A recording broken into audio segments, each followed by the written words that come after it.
Hello and welcome to all the councillors. With everybody now online, I'm going to call the meeting to order. This is the special meeting of Thursday, January 28th, strategic planning meeting. Before we begin, I just want to acknowledge that the lands on which we gather are the traditional territory of the Coast and Straits Salish peoples. Specifically, we recognize the Lekwungen-speaking peoples, known today as the Songhees and the Esquimalt nations, and that their historic connections to these lands continue to this day. Item first is just approval of the agenda, which is a single item agenda. Move approval. Moved and seconded, thank you. Go ahead, Councillor Zelka. Thank you. So about the agenda.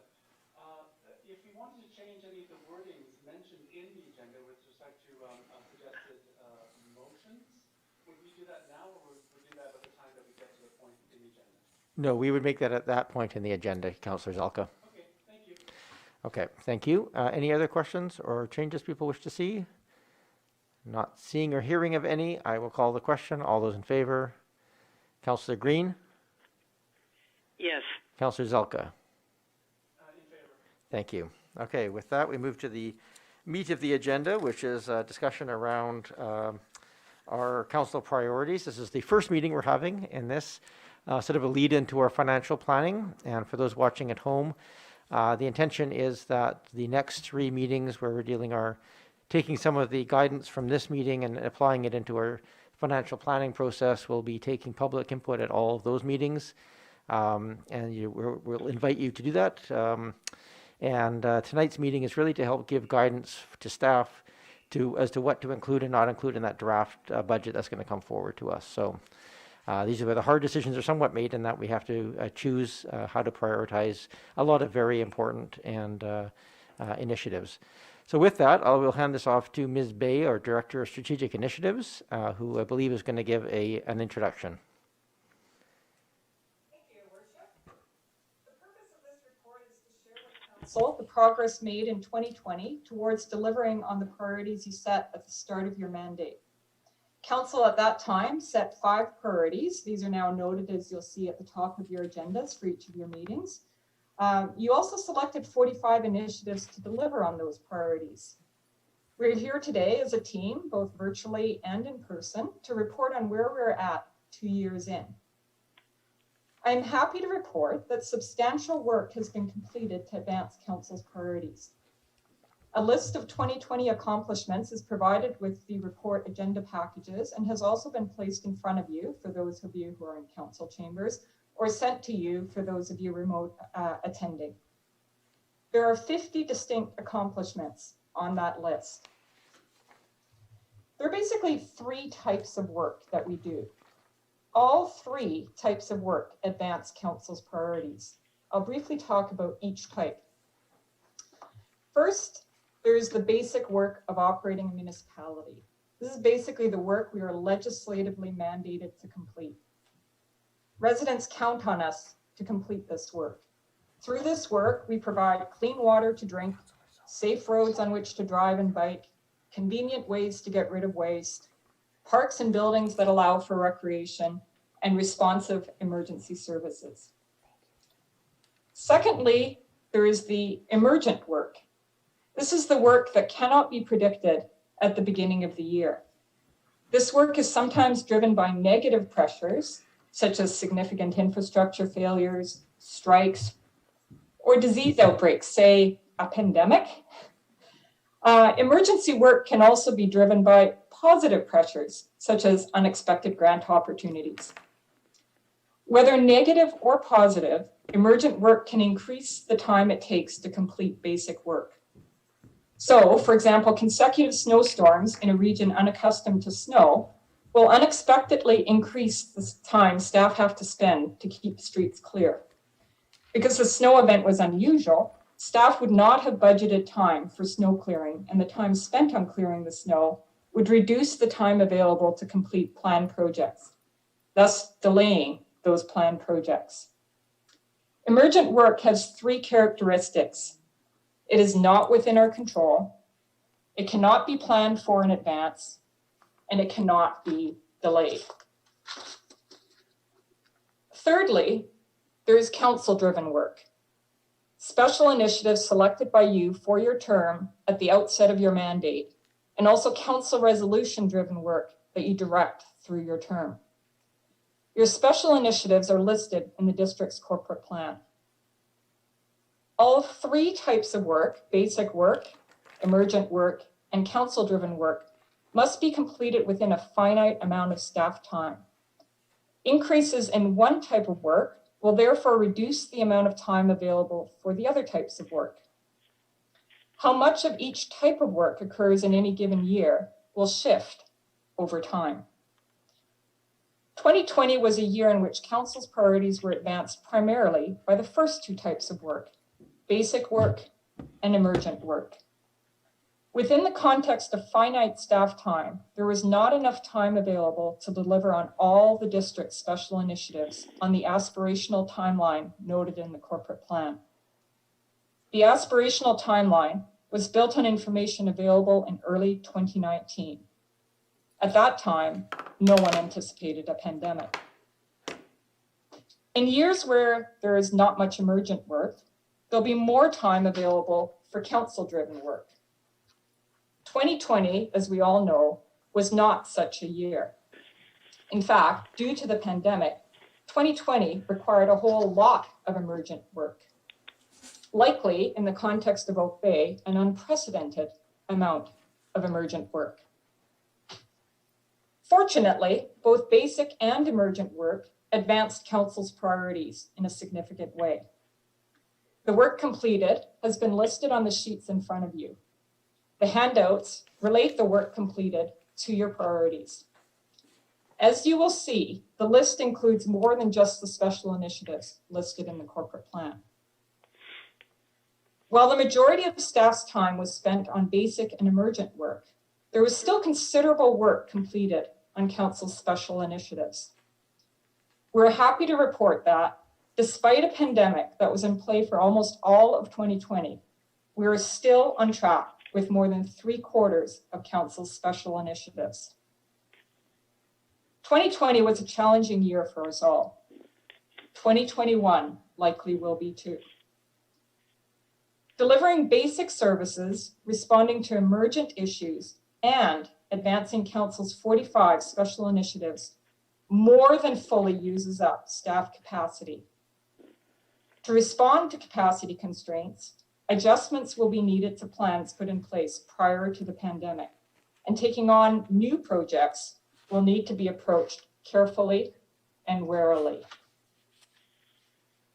Attachment 4 in your packages identifies options for adjustments to council's special initiatives as listed in the corporate plan. The adjustment options relate to the standard project management tools. Adjustments can be made to scope, or budget, or time. Staff have recommended certain adjustments and will happily speak to the rationale to each of the recommendations. Staff's recommendations are highlighted with shading. The decision on how to deal with capacity constraints relating to council's priority initiatives is a governance decision. Council can select whatever adjustments council prefers. As there is no unused staff time capacity, should council wish to add to council-driven work, something else will need to give. Capacity for new initiatives can be freed up by deleting initiatives listed in the corporate plan, or further adjusting timing, scope, or budget associated with previously identified or new initiatives. Attachment 3 in your packages provides information related to adjustments that could be considered for potential new initiatives. Again, decisions relating to the type and timing of projects is up to council. While the report before you identifies the need for some adjustments, the report also highlights significant accomplishments. Attachment 1 provides information on council priority projects that have been completed thus far in your term. The 2020 council accomplishment sheet highlights the basic, emergent, and council-driven work undertaken specifically in the last year. There is much to celebrate. Another reason to celebrate is the feedback you have received from residents through the budget questionnaire. Feedback that indicates broad support for current service levels and progress on council priorities. Attachments 5 through 7 of your report provide both summaries and details on resident feedback. While easy to overlook in the context of a discussion of project accomplishments, it is important also to recognize the changes you have sanctioned to increase organizational effectiveness. Since the start of your mandate, you have put in place much more detailed and transparent 5-year financial planning, a corporate plan, quarterly updates, and an annual review of council priorities. Starting this year, directors are preparing detailed work plans that identify departmental capacity. These are all foundational changes that increase transparency and accountability and that set the stage for enhancing our effectiveness. Going forward, Council will have much better information to support project prioritization and setting of timelines. Today, you have an opportunity to direct how staff are to focus their time in 2021, recognizing that the time available is less than it would be in non-pandemic times. Adjustments will allow Council's special initiatives to be completed on a timeline that assures that the basic services residents count on can be provided through the remaining months of dealing with COVID-19. Staff respectfully await your direction. Thank you, Your Worship. Thank you very much, Ms. Bay. And as I read through the documents here, it seemed that the obvious place to, in terms of a structured discussion, would be to go through attachments 4 and then attachment 3, line by line. But before we get to that, I think it's probably worthwhile. We're a little bit less formal as we're not making decisions tonight. We are making some resolutions to give guidance, but we're not making final decisions as we get to the budget. So if there's any questions or general discussion of staff or of some of these priorities or some of the background information, we have most of the directors online here to answer questions and try and hone out any of the details. So with that, before I will go line by line, we can ask the questions directly, but as some sort of relate to each other, I'm thinking of the housing framework and secondary suites and village plan all kind of come out of the same department. Those are sort of related to each other, so we'll allow some broadness of discussion as we go. But are there just some general questions that members have of staff at this time? I'll look around the room here first. Go ahead, Councillor Ney.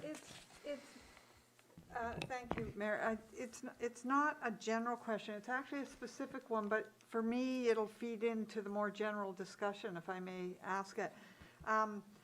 But in one of the attachments, I believe it was Appendix 2, it spoke to the GHG metrics, and it showed that the corporation GHGs have gone up in 2020, from 2019 to 2020. And I know that's a whole piece of work, but I'm just wondering, because I know we do track that in our CAPE report, I think it's called, or whatever it's called. But I'm wondering if you could, there's an explanation why that's happening, what metric specifically that's contributing to that GHG increase. Thank you, Councillor Ney. I'm not sure we have someone on the line who can answer that question. Ms. Rella, can you give me some indication of who would be, who I would direct that to? Would it be over to Parks and Recreation where our energy person usually sits? I'm going to see if Director Horan has any insight to this one, or if Director Herman is on the line, if either of them want to jump in. Sure. Yes, thank you. So this is Dan Horan. Can you hear me okay? I can jump in and try to answer some of this. Yes, thank you, Mr. Horan. For those watching at home, this is our Director of Engineering. Go ahead, Mr. Horan. Oh yes, thank you, Your Worship. So I think a bit later in the year, as we do each year, there's a full report to council on greenhouse gases and this kind of energy reduction activity and so on. But I can just speak to the increase a little bit, and it's not the full story, but is a significant one in terms of explaining what's going on. And part of it is when we report out the district's greenhouse gas emissions, we're using what we do in terms of operations. And in the last, say, 2 or 3 years, what we've done a significant increase of is paving and capital works, like construction activity and so on. So as we are trying to increase the amount of infrastructure renewal that we do, it means we're also spending more time on the roads, more time with backhoes and dump trucks and so on, doing the work that they mean to do. So as we do something positive, renewing infrastructure, we're also having a slightly negative impact on greenhouse gases. So that's part of the increase, and the amount of paving that was done is a certain amount of explanation for that. And I don't think that's the full story, but it's some indication of why you would see that increase. Okay, thank you very much, Mr. Haran. Councillor Nate, is that? Yeah, sure, that's fine. Thank you very much. Okay, thank you. Seems to make some sense. Okay, is there any other general questions in the room here? I'm not seeing any, so I'm going to just go in order on the phone here. Councillor Green? Your worship. Councillor Patterson has her hand up. Okay. Sorry, I was on mute. That's okay. Thank you. I'll if people put their hands up, I'll try and go to them first, but I will, I call for Councillor Green. Did you have any general questions? Yes, I do. Thank you. Thank you, Mayor. Just for the Building and Planning Department, on attachment number 4, that's what I'm looking at the moment. I see that the zoning bylaw update item has been now pushed out to 2024. Just wondered if I could get some idea of what's caused that delay, and that would be appreciated. Thank you. Okay, thank you. Mr. Anderson, are you able to answer that question? Yes, Your Worship. I should maybe preface this with the due date that's shown currently in the priority document attachment 4, showing 2021. That actually had needed to be modified to reflect what was shown in our financial plan, which was a 2022-2023 project. So we were proposing to modify the timeframe of that zoning bylaw update on the basis of what we've already been showing in our 5-year financial plan. But having said that, if you look into the gray section of this project, what we are looking at here is if we consider some modifications to the initiative number 4 and 5 in terms of infill housing and area plan, that effect of those changes would move that to 2024 for the zoning bylaw update. So that's why you're seeing 2024 in the gray shaded.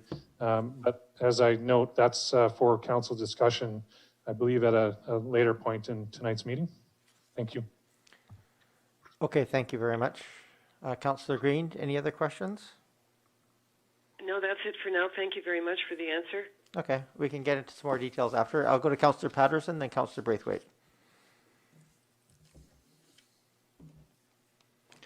Councillor Patterson? Thank you, Mayor. Can you hear me? I can, thank you. Welcome. Can We can hear you, Councillor Can you hear me? Patterson. Go ahead. Thank you. And thank you, Ms. Bay, for this report. I do have a couple of questions, just clarification on page 2, there's a statement that funded initiatives are reflected in the district's corporate plan. Now, I just would like to clarify, my understanding of corporate plans are that they're used as a long-term, really an operations guidance document on what resources operational departments will need to implement the corporate mission statement, so to speak, or the corporate goals.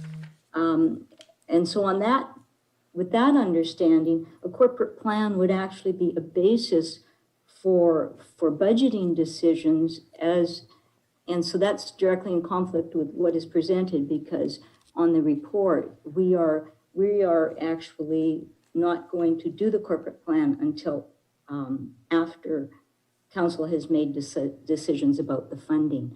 I'm just wondering, the rationale for that as compared to the corporate plan actually really giving information for the funding.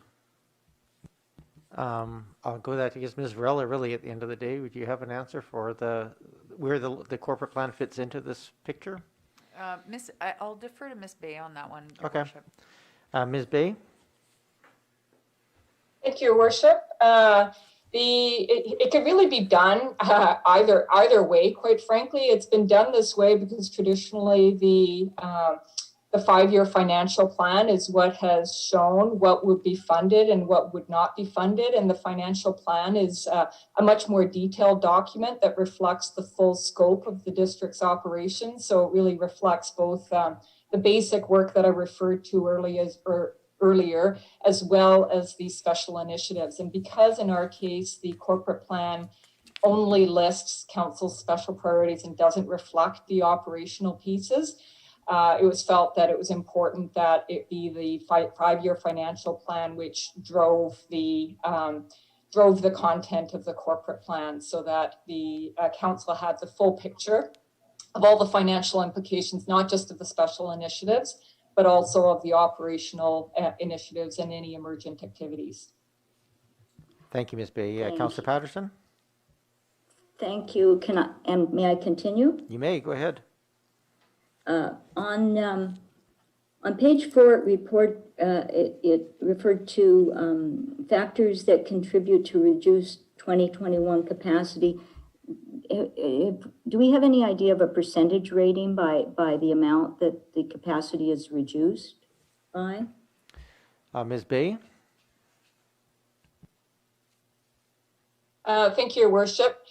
We do not at this point, keeping in mind that the previous, until now, we really haven't had a good sense of what departmental capacity has been. This is the first year under which we've had a sense of what departmental capacity is in terms of hours. I can say that, as noted in the report, that many departments are operating well over capacity, some at 120% of capacity, others at 150% plus. So I think that number will vary by department. Some departments are more affected by the pandemic than others. Typically, those departments, for example, Parks and Recreation, have been highly affected, both from a revenue perspective as well as from an operational perspective. Many of the municipal hall-based departments will be affected by the renovation activity. And the departments, obviously, that are most affected by the staff turnover are those with vacant positions currently.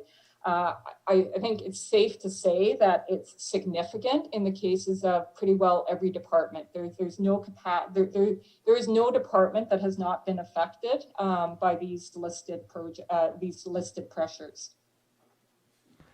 Go ahead, Thank Councillor you. Patterson. You want to continue? Thank you. I now perhaps one that Mr. Haran can speak to. Attachment 1, there is reference, of course, to components of the asset management strategy. In 2018, the previous council actually approved the asset management strategy report, and that report was broader than what we see that is listed in these action items. And so I am wondering when it is planned that council would get an update on the actual full asset management report, and certainly the things that are not referenced in this, the master plans for storm, foreshore facilities, transportation, and natural assets, when how they might be addressed, and so how we will feed all of this into the asset management plan so that we continue to use that document as our reference point for the overall asset strategy for the district. Thank you, Councillor Patterson. Mr. Haran, can you provide a bit of a timeline update on the balance of the asset management reports coming to council? Yes, thank you, Your Worship. Happy to do that. I don't know that in terms of the a product or an end result in terms of specific reports, but maybe if I summarize what I think the question is and where we're headed, it might help answer the question. So back when the council adopted the asset management strategy and the policy, essentially what was done is we looked at asset management as a program, so meaning a group of specific projects with deliverables, with timelines that all taken as a whole it will deliver on the outcomes that we're looking for in terms of sustainable service delivery. So those first few projects are the ones that are in this that were considered as strategic priorities initially, council priorities. So some of those include the water master plan, the sanitary sewer master plan, and a handful of others that were either in previous financial plans or are currently in the program, but not necessarily highlighted. So for example, the significant increase in funding set aside for infrastructure renewal over the last 3 years was fundamentally decisions made as outcomes of that asset management discussions that happened from 2016 through 2018, 2019. So the next steps are to keep going. So now that the funding has increased for a lot of those infrastructure renewal programs, we've got capital output to do, which is what last year was a big year in terms of output for projects completed, and this year again growing, and same for the year after. But in terms of specific projects that are still kind of falling out of that initial asset management program activity, the ones that are happening this year is later in the year. There is the specific wording slips my mind right now, but there is a report to council that is kind of a teamwork effort between Director of Financial Services and myself, which is around providing more information around the long-term financial sustainability in terms of the funding set aside for infrastructure over the long term, 20 years plus, with respect to infrastructure renewal. So there's that. And then there's also, let's see, my mind just went blank for a second here. I think that's the biggest next step in terms of providing information for how is the district doing in terms of sustainable service delivery and putting funding aside as well as project delivery. It's all coming together in a significant way report-wise later in the year for that one. Thank you, Mr. Hunt. Go ahead, Councillor Just to Patterson. clarify then, do I take that to mean that there will be kind of a summary coming forward at some point in time of where we started and where we are along the milestones? Ms. Varela, just you had something to add? Just requesting Director Payne to maybe give a more robust description of that pending project, 'cause I think that will help Councillor Patterson's answer there. Sure. If Mr. Payne, are you on the line? Yes, Your Worship, I'm here. Thank you. For those watching at home, Mr. Payne is our Director of Financial Services. Welcome, Mr. Payne. Yes, thank you, Your Worship. The financial plan that Director Haran referenced is the long-term financial sustainability plan, which is essentially a infrastructure replacement plan with a scope of 50 to 80 years. So it's a very comprehensive plan that will outline funding levels versus replacement costs and expected replacement by decade. As mentioned, it's a very comprehensive plan, and it relies on many of the building blocks of the asset management program. It relies completely on the building blocks of the asset management program, as Director Haran referenced. In particular, a number of master plans are underway, the facilities master plan later on, not this year, but in a different year, the sanitary sewer master plan, the sewer master plan, Parks, Rec and Culture master plan later on. They're all building blocks of a larger puzzle. And the first draft of that puzzle is aimed for fall of 2021 under ideal circumstances. Attachment 1 lists fall of 2022, worst case scenario. But we're really aiming for fall of 2021, and that will really encapsulate the asset management program that Director Haran referenced. Thank you, Mr. Thank you, Mr. Payne. I think what my takeaway from that will be then I will wait until the financial planning session and see what is presented and probably have more information at that time. My last question is just on attachment 1, number 37 states it to refer to recommendations on attachment 4, but attachment 4 ends at number 36. So I take it that perhaps the number 37 is not a carry forward. I'm just going to go to staff to make sure that our attachment 4 has all the pieces necessary.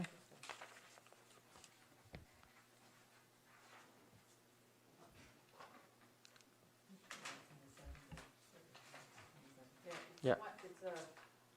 Oh, that one. Oh, she's referring to the 137. Okay, I was looking at the longer list of number 1, didn't think those were offline, but okay, there, that makes sense. Thank you. Can we speak that into the microphone so Councillor Patterson can hear? Sorry, Your Worship.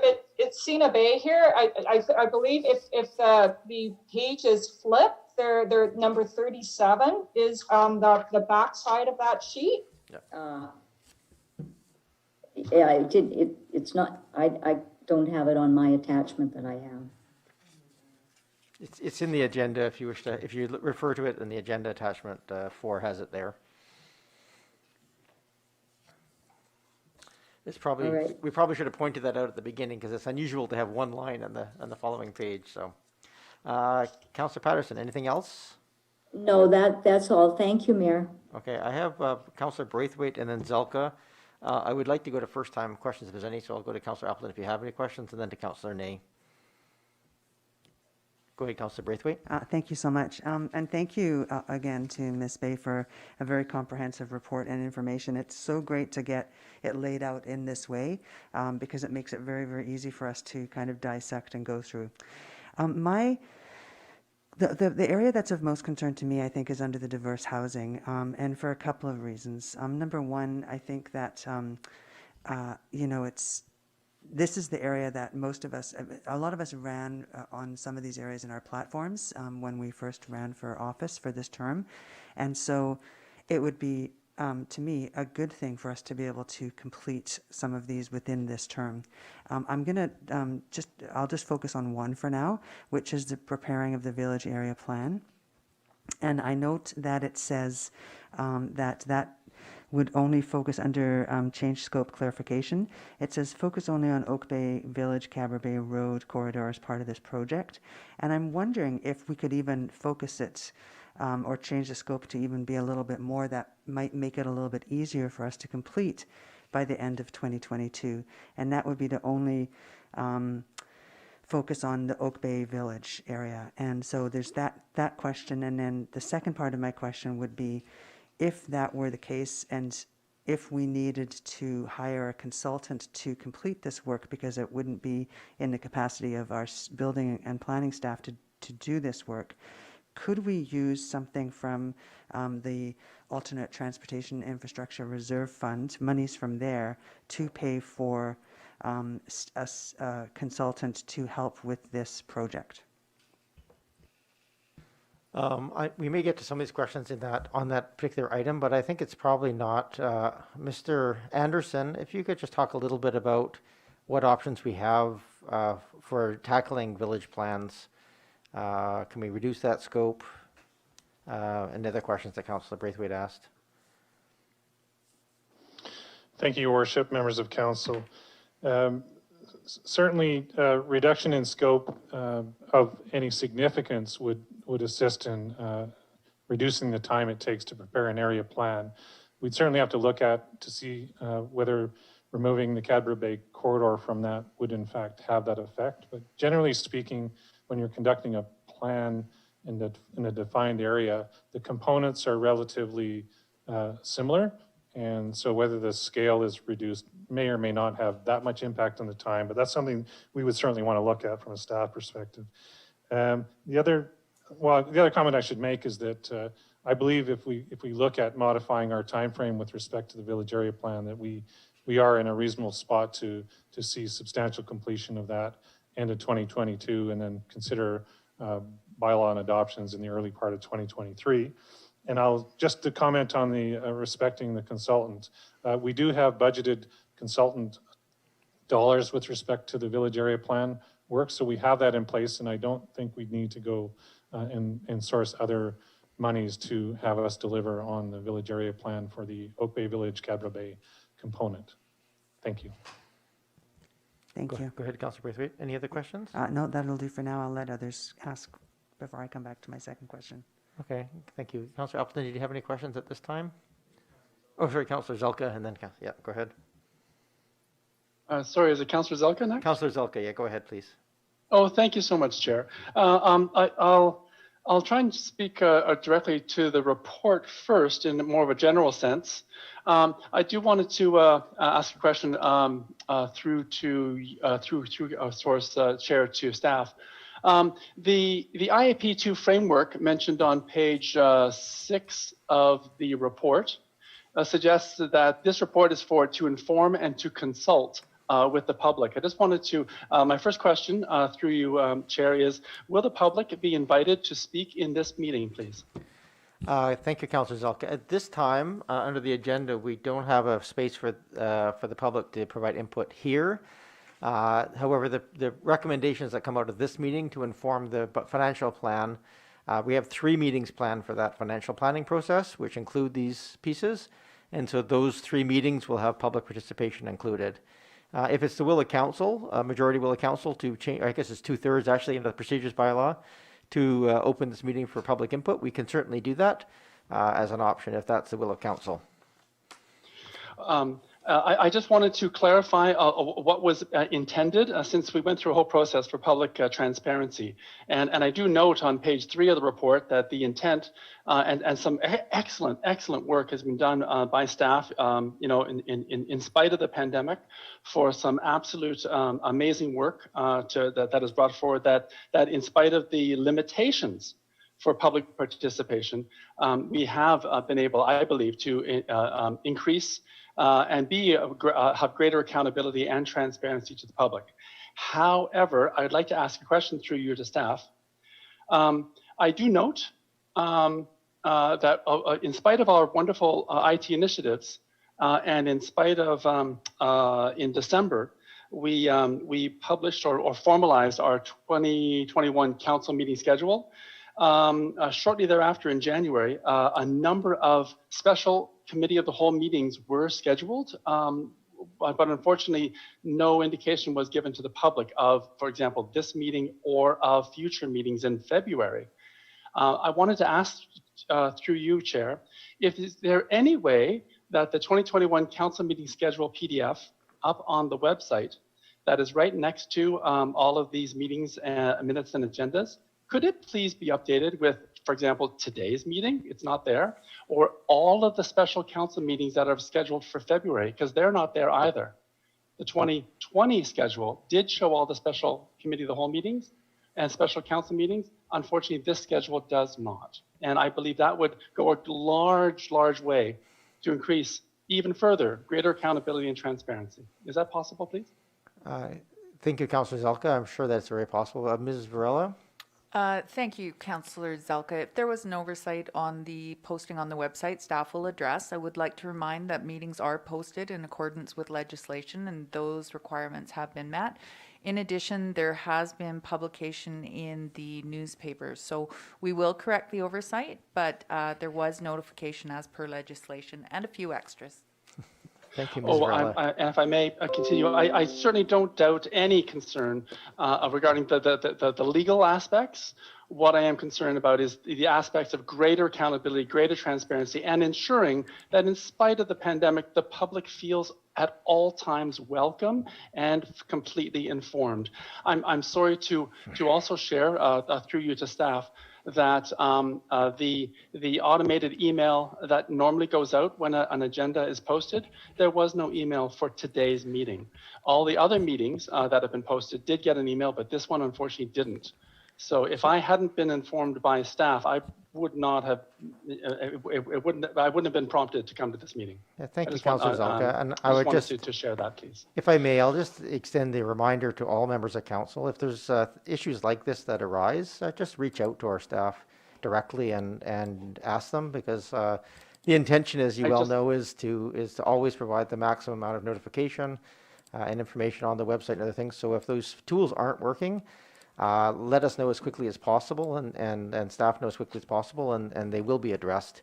So we don't have to bring it up in the meeting. And I just noticed it. That's why I wanted to share as soon as that I noticed that there was no announcement, which is why it was a bit of a surprise for some of the people that called me. Thank you. I did want to ask one other question, if I may. Go ahead, Councillor Zalka.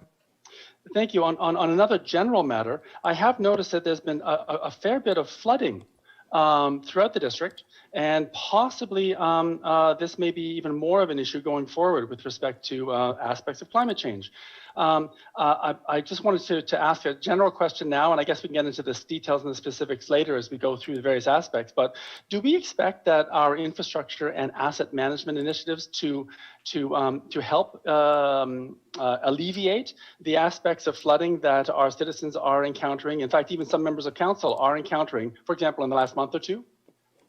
Sure, I'll go to Mr. Haran in terms of where our infrastructure plans are related to our stormwater and other things that might impact flooding. Go ahead, Mr. Haran.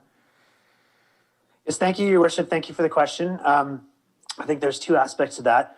There is the long-term, so there was a question related to climate change and long-term planning in terms of dealing with stormwater. And yes, there is in the 5-year financial plan and connected to the asset management program, the initiative to do a storm sewer master plan, which I believe is in 2022, which will address some of the growth and the long-term needs, including changes to in terms of expected intensity and duration of storms.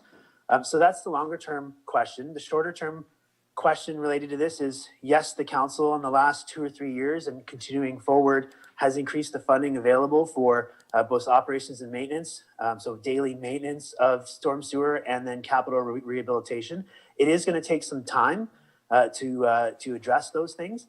But I think the biggest thing worth mentioning, and if there could be a takeaway from this question, is that a good significant chunk of issues related to water complaints that we're seeing for big storms, like the one we had on December 21st and the one we had on January 2nd and the one we had last year on February 1st, is that there is really a lot of folks in the community that don't realize how important it is to do maintenance on their own private property aspects of stormwater management. So that would be perimeter drains, that would be their laterals in terms of getting them checked every year, making sure that they function properly. It turns out that a fair amount of the flooding that occurs that affects private property is not related to an issue with the municipal storm main. It ends up having to be a stormwater issue on private property. So if there are questions, I think that one of the things that we're meant to do this year, try to do more, is just really encourage residents to be part of the overall solution and take responsibility in terms of doing the maintenance that has to be done on their own private property, and then we'll do our side as well as we can to make things better. But the hard part is when you have a storm that is an intensity and duration as much as the 21st was and the second, these are 1 in 5 or 1 in 10 year storms. It's very difficult to design a system like we have that will address that will make it perfect for everybody. Thank you. And I guess the finance portion of the of committing money for those infrastructure replacement will come up in the budget discussion. We're really talking about council priorities tonight. Are there anything? I guess I'll just go to Ms. Bay. We don't have anything in terms of specific projects in the strategic planning discussion. Obviously, there's a number of projects that were on hold. They're on waiting for, say, grants and things of that nature, and general replacement that don't fall under council strategic priorities. And I think that's the case, correct? We're not talking about anything here tonight that includes the engineering portion specifically. We'll put that to Mr. Haran. I don't see anything on here. I just want to, in the context of this discussion where we're trying to, adjust our priorities on here, I'm trying to see if there's anything on here that would fall under that category. Mr. Haran? No, Your Worship, there's nothing specific in terms of this, in terms of strategic priorities, strategic plans. But we are doing things like there are things in the financial plan which, because of the decisions already made by the council in terms of increasing the funding for infrastructure renewal, it's part of our operational, it's part of the Department of Engineering and Public Works' function is to do our best to respond to the requirements and look and plan forward. So if this was 5 or 6 years ago, like I would have a real hard time trying to answer this question because the decisions hadn't been made yet to enable staff to go do what needed to be done, at least get started in that right direction. So we're heading in the right direction. That's why there's not necessarily a specific initiative in the strategic priorities, but I guess the part that I need to say out loud to kind of ensure that the council, is speaking about this stuff themselves to when the community asks is what's happening in terms of what the financial plan looks like in terms of funding for infrastructure renewal is the result of strategic priorities that were in the hopper 2-3 years ago. So decisions already made. So we may not be I may not be standing up or having a specific initiative to say this is really important, but the funding is increasing each year, and those are decisions that the council made already. So that should be something that the council points to say, look at what you did, look at what council has done to make some positive changes when it comes to infrastructure renewal. So the question could be, and there could be some discussion of, do you want to accelerate how much funding is set aside for that stuff? Do you want to do more infrastructure work or more quickly? And that is certainly something that we could discuss, but that's where the master plans that come out of the asset management program come in. So the sanitary sewer master plan, which is meant to be delivered this year, will help us determine things like capacities of sewer mains and which mains to address first and how many to do and how quickly. And that we don't have the capacity to do all those master plans at once, both in terms of funding and staff time. So next is stormwater master plan, which would be 2022. And that comes out of the asset management program work that we've done in the last few years. Okay, thank you, Mr. Haran. I'll try and keep the conversations here to the council priorities, but of course, council can always add things into that through this process as well. Anything else, Councillor Zelka? Thank you, Chair. I just want to say, first of all, thank you very much. Because flooding, the severity appears to be increasing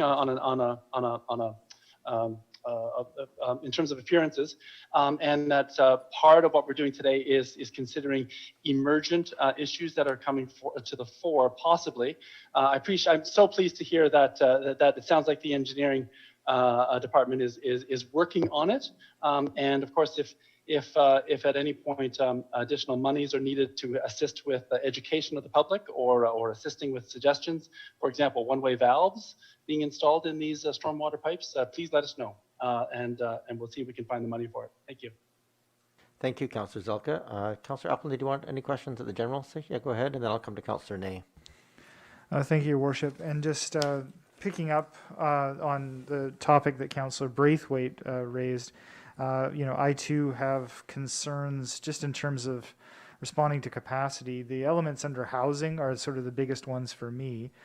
And I recognize that staff have indicated sort of preferred options and proposed timing changes in order to address that.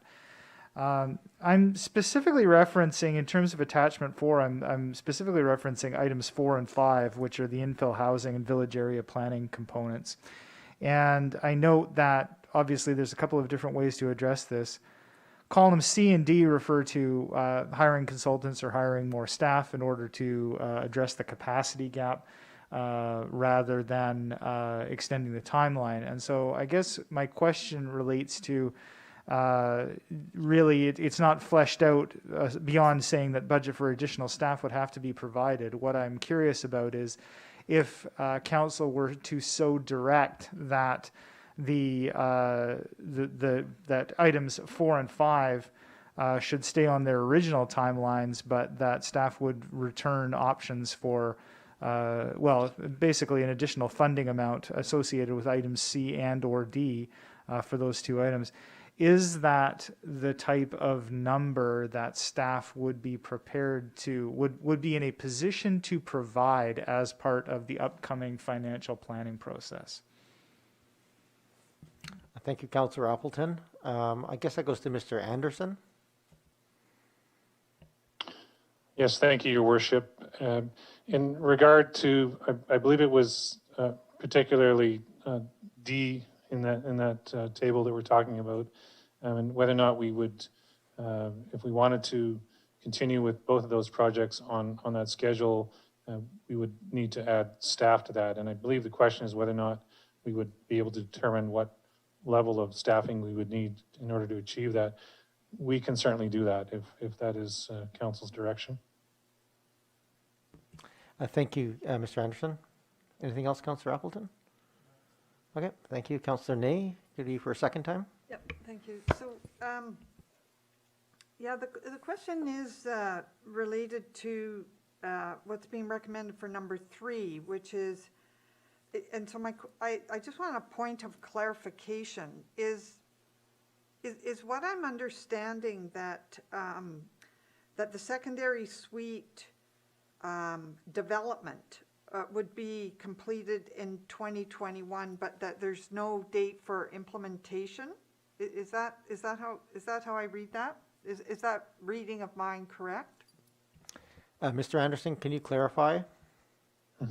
Yes, Your Worship, that is correct. The implementation would be a decision that council would direct following receipt of the final strategy on the secondary suites. So we would need direction on implementation, and then need to look at timing of that. So it's not included in this, and we're looking at ways that we can pare things down. So to complete this strategy, can you give some sense of the scope of what would be remaining for implementation, given where we will be in March? Thank you, Councillor Ney. I think I just want to make I want to make sure that assumption is correct, because my understanding is that with whatever direction council gives, staff will work on the implementation, but that is dependent upon what council directs, but not that it's not going to be done. So, Mr. Anderson, can you just clarify for us? Is the scope of implementation of any of these, once the decisions have been made, would they also require a special council priority to be included in this? Thank you, Your Worship. I don't want to say it depends, but it does. Depending on what final strategy council settles on and receives, and then the direction that council gives, we would need to then determine what it is we need to deliver. What I indicated, or I will indicate, is that with implementation direction on secondary suites, we can begin the process of putting together any necessarily bylaw amendments and develop policy programs. However, to implement the programs, for example, it would depend on what program direction council gave as a result of the final strategy. So it would be dependent on that, and we would have to come back with implications for both financial and staff resources to actually deliver on that. But the initial implementation of bylaw preparation and that kind of work could be commenced by staff following receipt of a final strategy by council. Thank you. So, but just, can I ask, Mr. Mayor? Yeah, go ahead. Thing, just so I understand how this could potentially, hypothetically roll out. If we complete the secondary suite development in March, it'll come back to council.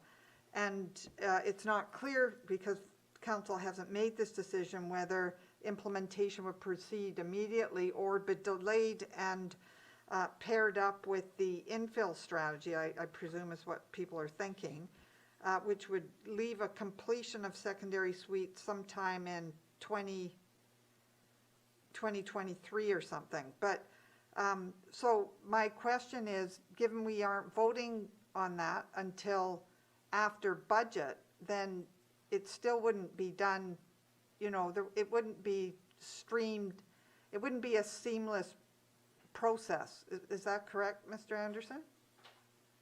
Mr. Anderson? Thank you, Worship, members of council.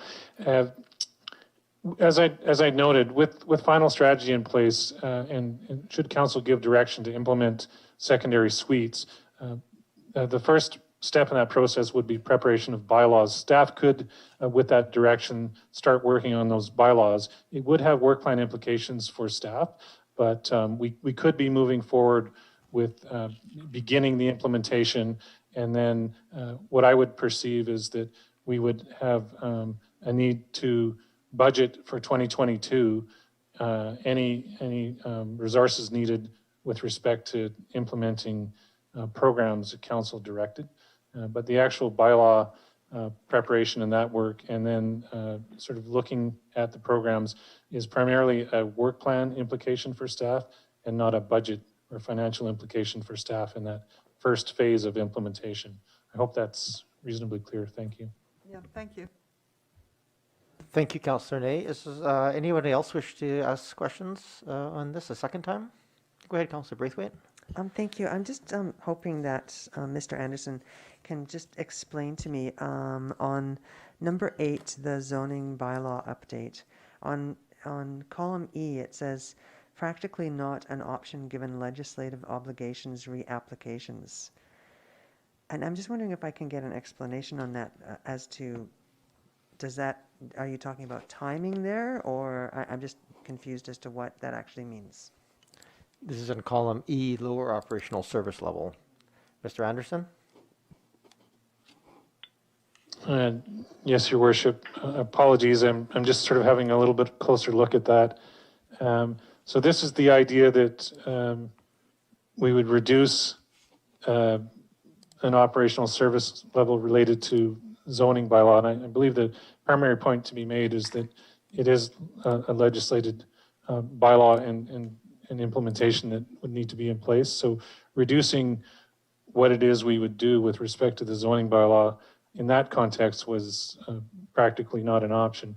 I guess what I can say is with respect to the zoning bylaw update, there is an aspect of looking at can you do components of a zoning bylaw update in advance of doing the more comprehensive zoning bylaw update. So that could be an option, but it wouldn't really be related to a lower operational service level. I hope that's helpful. Thank you. Thank you, Mr. Anderson. Does that clarify, Councillor Braithwaite?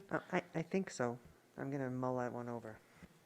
I think if we examine this to all of the members here more broadly, there's options attached to priorities in general, and so they can, we can add more money, we can add more staff, we can add consultants, we can say we're just going to lower the service level to free things up.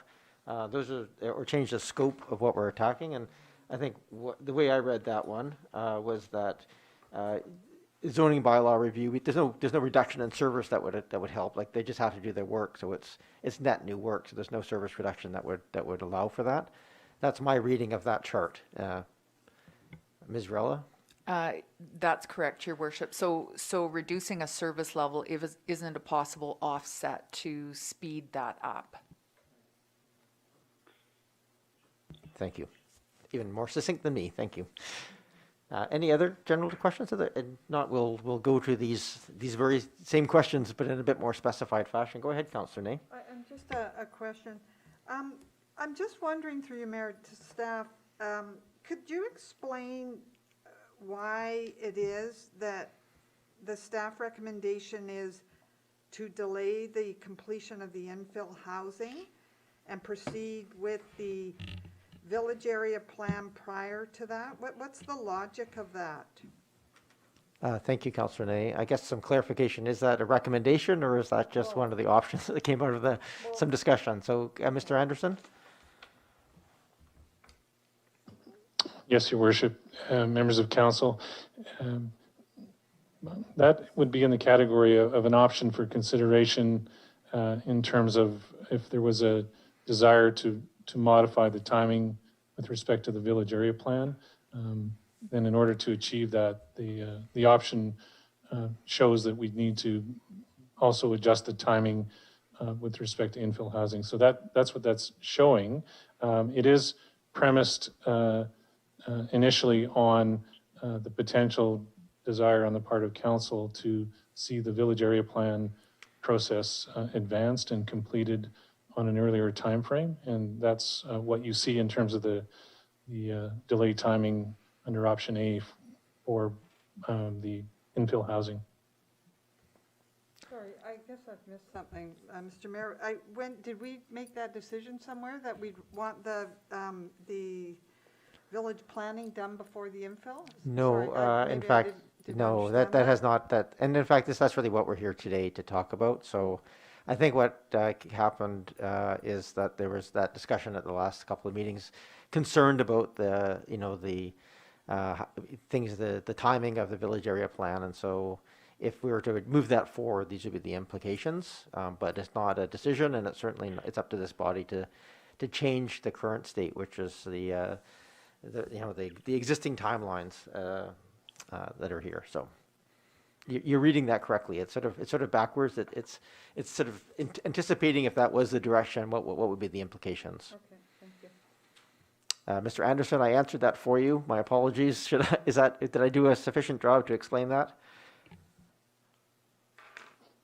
Of course, Your Worship. Thank you. I'm not always very good at that stuff. All right. Are there any other general questions on this? I think that's a good lead into the piece. I guess I was going to ask a similar question just for clarification purposes. I think maybe I'll just take it as a statement as we enter into these.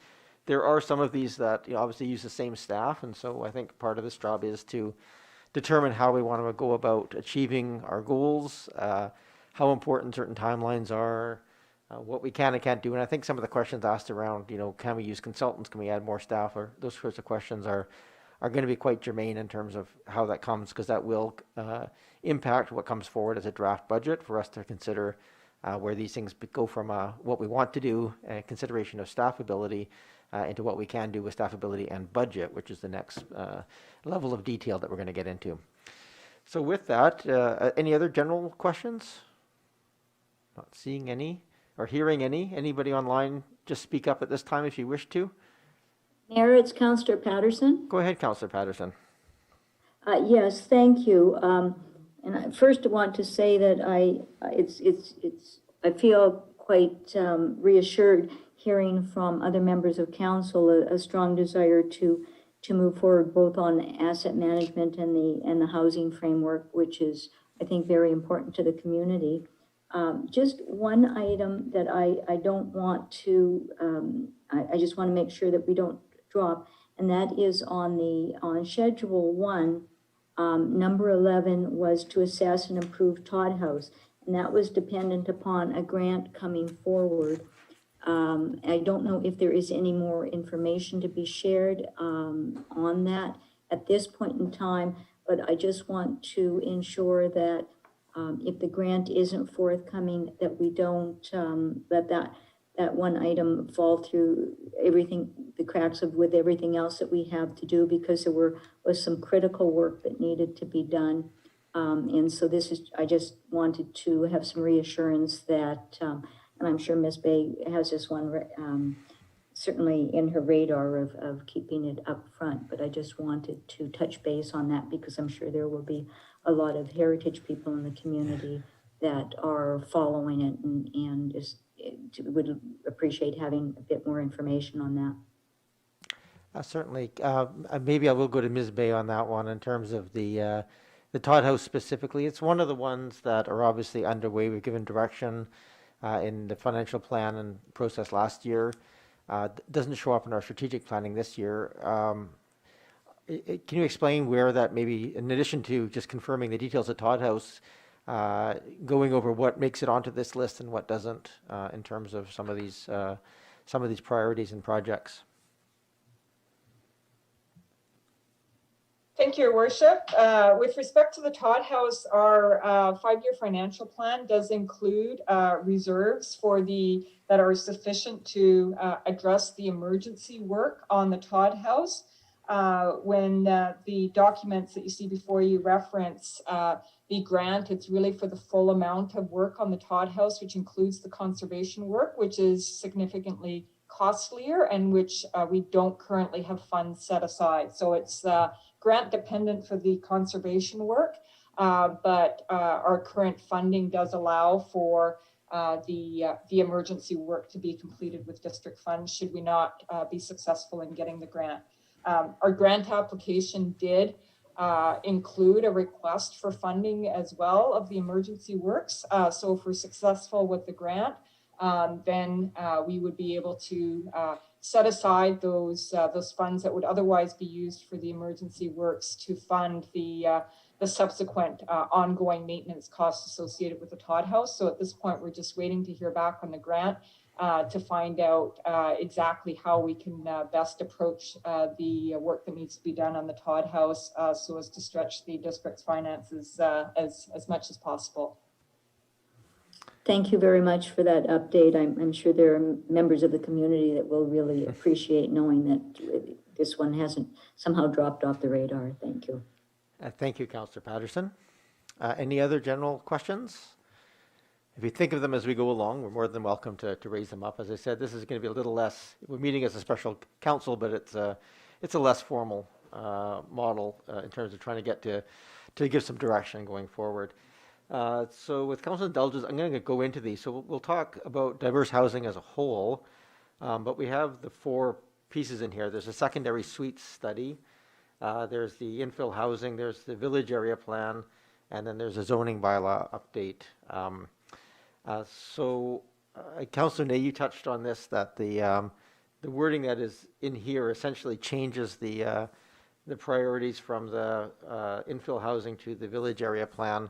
And we've also had questions about the ability to, the possibility of adding resources to tackle both pieces in this term. Perhaps I can just start this conversation with Mr. Anderson. I just don't want to go too far down a rabbit hole of understanding there's still staff time required for any of these things. Is it realistic, even with money, to tackle both the Oak Bay Village Plan and infill housing, and I'll include in that the suites portion? Thank you, Your Worship. The components that we need to bring to bear on infill housing and area plans involves both staff and consultants. And so for us to move those both forward at a pace that is different than what we have laid out would require additional staffing to be brought to bear on those. With respect to secondary suites, we are moving toward, as I noted, an open house and then presentation of a final strategy to council. So I think we're in good stead to bring that forward and have council receive that in our planned timeframe of March for this year. So on the other 2, I think the short answer is to do them both simultaneously, the infill and area plan, we would need to look at more than just adding more consulting dollars, because we have consulting money set aside for those 2 projects. It's really a matter of trying to manage projects of that scale as well as our other obligations, as Ms. Bay noted earlier in this meeting. Thank you. Okay, thank you. And I'm going to just reiterate a question that was asked probably a year ago when we had this conversation around the village area plan. And that was just, is there anything we can do to initiate background data collection, much like we had the housing needs report for the infill housing? We know we're going to need things like traffic studies and other aspects for the village plan to give direction. Are there aspects of items like that we can move forward with this year to ensure that all the background data is completed and ready to inform that village planning process, even if we don't move it forward?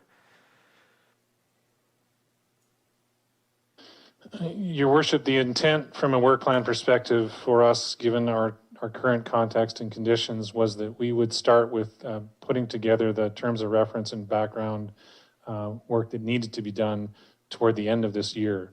So for us to do any of that actual background work that becomes the basis for moving forward with the area plan, we would need to consider advancing the timing of that area plan if we wanted to do that work this year.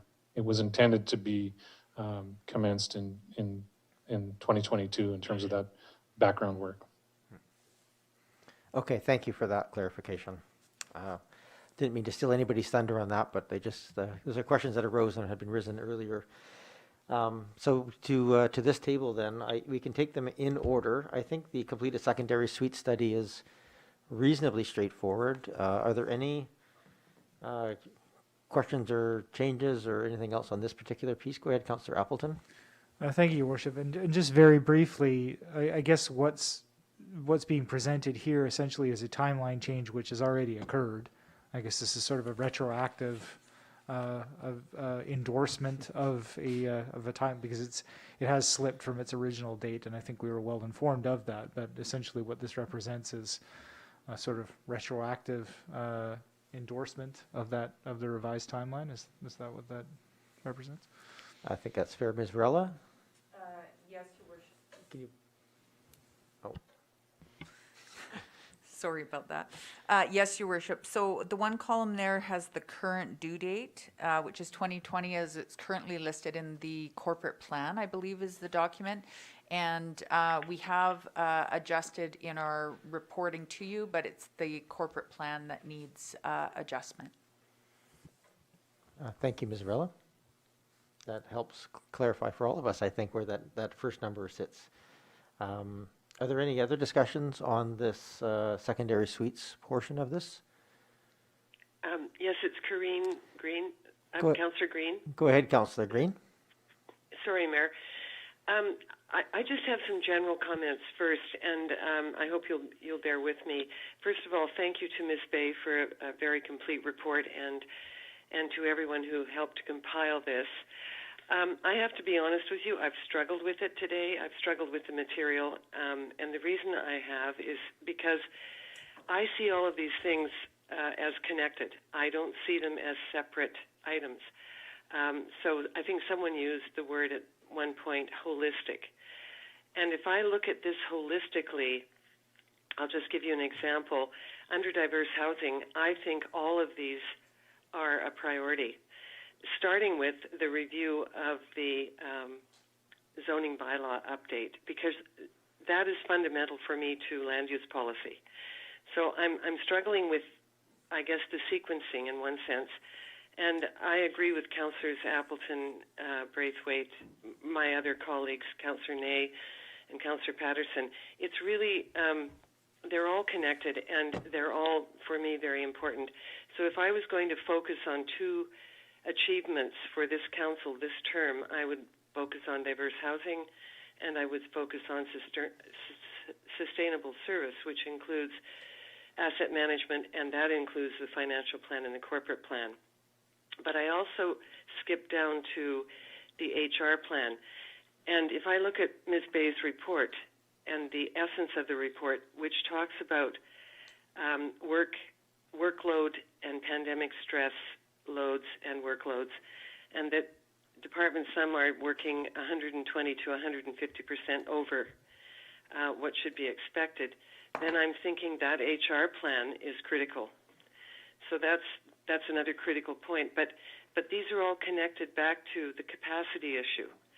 And all of these seem to have a capacity issue.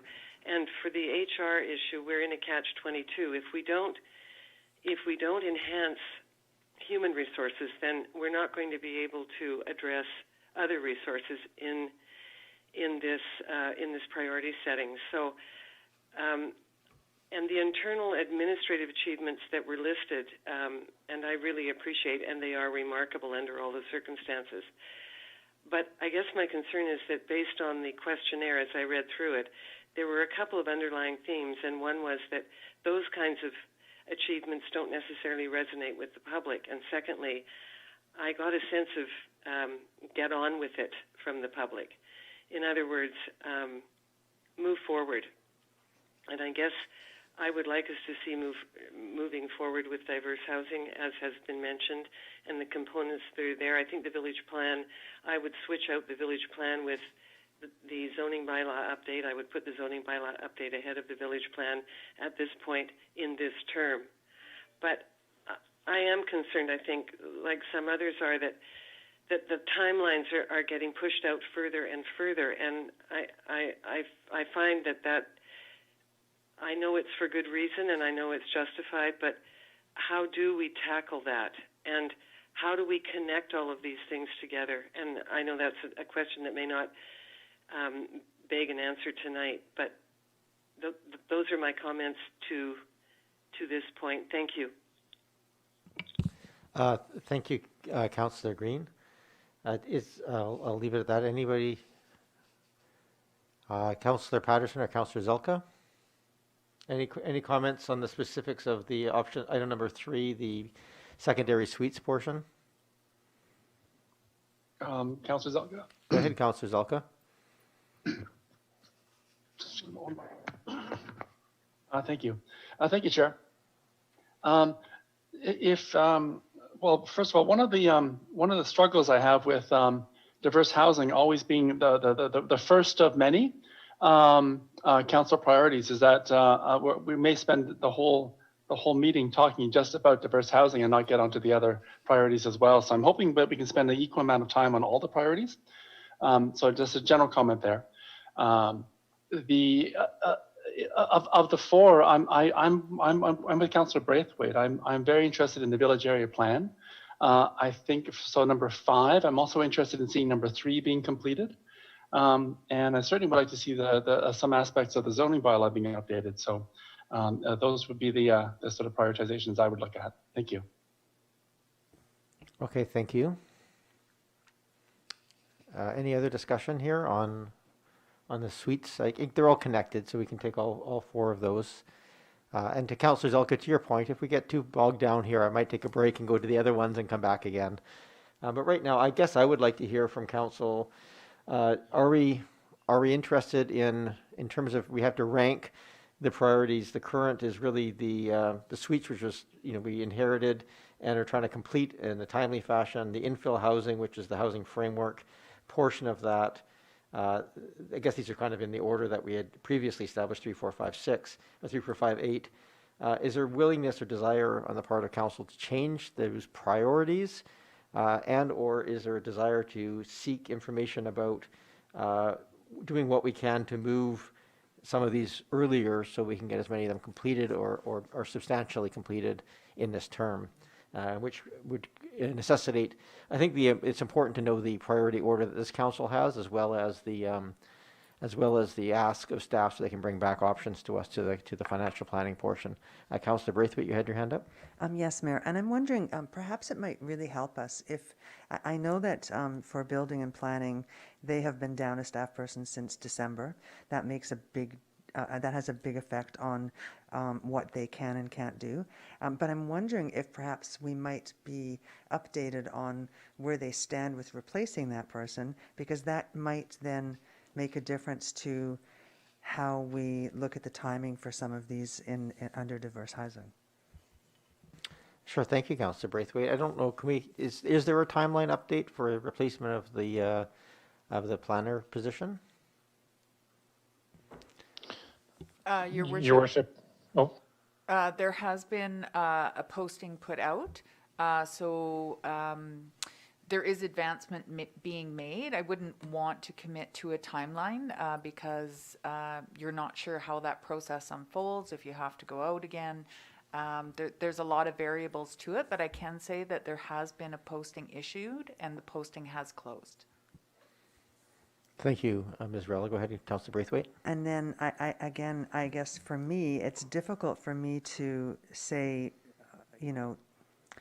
it's difficult for me to kind of rank these without knowing if we're able to, if there are consultants out there who could help. And I know that Mr. Anderson said that a certain amount has to be done by staff, and I totally understand that.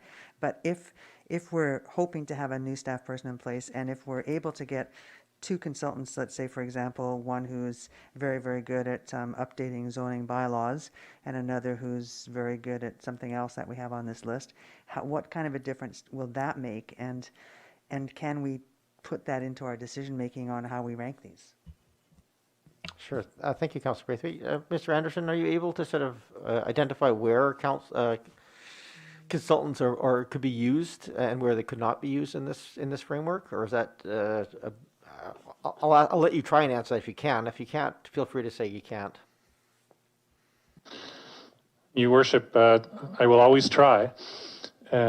So with respect to each of I think the major projects that we're speaking about, infill, area plan, and zoning bylaw update, they each anticipate and would involve consultants in combination with staff in terms of delivery.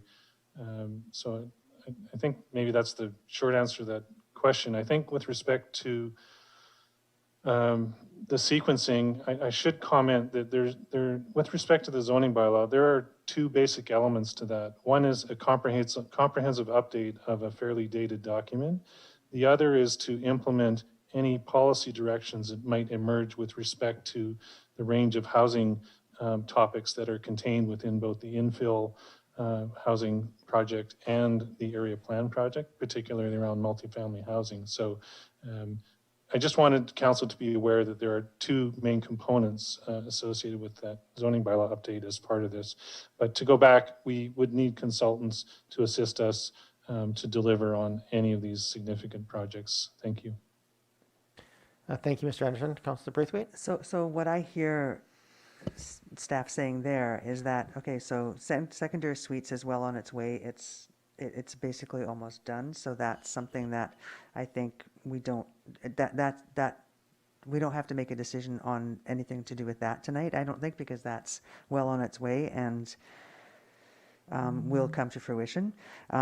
The zoning bylaw, I think what I heard Mr. Anderson say, will really depend on what happens with the infill housing opportunities and the housing needs. So perhaps that needs to stay in the timeline that staff have suggested. And then really it's only the middle two, the infill housing and the village area plan, that we really need to concentrate on so much tonight, perhaps. And for me, I would say I would like to see the village area plan completed because I think that it will affect what we do with our infill housing around, especially around the village. So I would go secondary suites is a given. Preparing a village plan would be the next for me. Infill housing would be next, and then zoning bylaw would be, sadly, I hate to say it, but it would be last on my list for these, if I was ranking these priorities. Thank you, Councillor Braithwaite. Any other comments here on these? Councillor Appleton? Thank you, Your Worship. I guess in general, I would concur with Councillor Braithwaite. I think that our focus really does need to be on components 4 and 5 here, the infill opportunities and village plans. I think that if I was forced to choose a sequencing of those two things, I would also put village plans and then infill in that order. In relation to my earlier comments, my preference would be for us, I will just state my preference, would be that we request of staff to maintain the original due date for items 4 and 5 and return to council as part of the budgeting process the necessary resource needs to accomplish that. Thank you, Councillor Appleton. I think that's a reasonable way of asking the question. And I don't know if it's possible for Mr. Anderson to answer the question here right now, but based on the work planning done, I know that was they were one of the oversubscribed things. I just want to make sure that if we ask that question, if it's even possible, or is it just kind of asking wouldn't that be nice, but not actually possible? Can we make that request and come back with how would that look? I guess we can always make the ask, in fairness. I won't put Mr. Anderson on the spot. Thank you, Councillor Appleton, for that clarity. Go ahead, Councillor Ney. I find this really tough myself. It's not really straightforward for me because I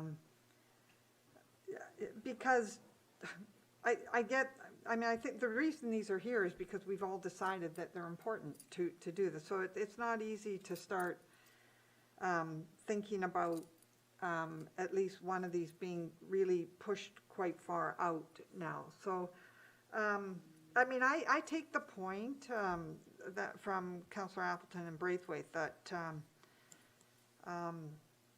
infill, I can understand that argument. I think what I'd like to do is, through you, Mayor, I'd like to ask staff, because I don't know enough, rather than give my opinion, because I'm not a planner, but I'd like to draw on the expertise of our staff and ask whether an infill would inform a village plan or a village plan would inform the infill initiative, and how that that works, because at one point we had one before the other. There must have been some merit and some logic to that. Now we're talking perhaps about shifting the order of that around. So I'm wondering if you could help, or are they totally orthogonal to one another? I don't know. Perhaps you could help me or us understand that. I wish they were totally orthogonal to one another. Go ahead, Mr. Anderson. Yeah, thank you, Your Worship. Just if I may, that in terms of housing, the focus in a village area plan would be around considering multifamily dwelling forms of housing, sort of the more the medium density forms of housing. If we look at the approach for neighborhoods and looking at infill housing, it's the lower scale options such as duplexes and triplexes, and the lower density form of housing that we'd be looking at considering in neighborhoods. So they're really distinct in terms of what they're looking at in terms of providing for housing in areas in Oak Bay. So they're not related directly or impacted directly in terms of the housing component. I will say that often if you're addressing where your multifamily dwellings primarily are going to be in a community, it does take some of the pressure off what it is you're looking at trying to provide in your remaining neighborhoods. But I think we've identified that distinction in terms of what we've said we're going to look at for infill housing, what we're going to look at for area plans. So they're not really, they are independent in that respect. Thank you. Thank you, Mr. Thank you. Anderson. I guess just to give my view right now, and it's subject to being, changed depending on what I hear from other people, but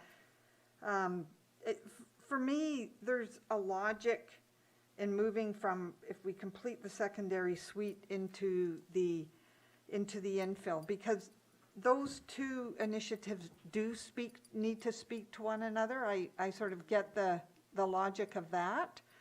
And I have a sense, I mean, it's just that there's so much building going on right now, and we're losing opportunities to, if we haven't got the plan and the zoning in place for infill, we just keep losing opportunities to do infill, because we keep getting another 8,000, 10,000 square foot single family home instead of something that may offer numerous other housing options. So the other argument here about sort of moving from the secondary to the infill and letting them sort of feed one another is that when I read the survey results of our the people who responded to that, I just heard loud and clear people say, get on and do some action, do something. And the village plan is going to leave us with another plan and empty hands in terms of any kind of action on housing options in this community. So right now it makes more sense to me that we continue to move forward from the secondary to the infill, and see if we can get to a place where we've got something to implement before this term is out.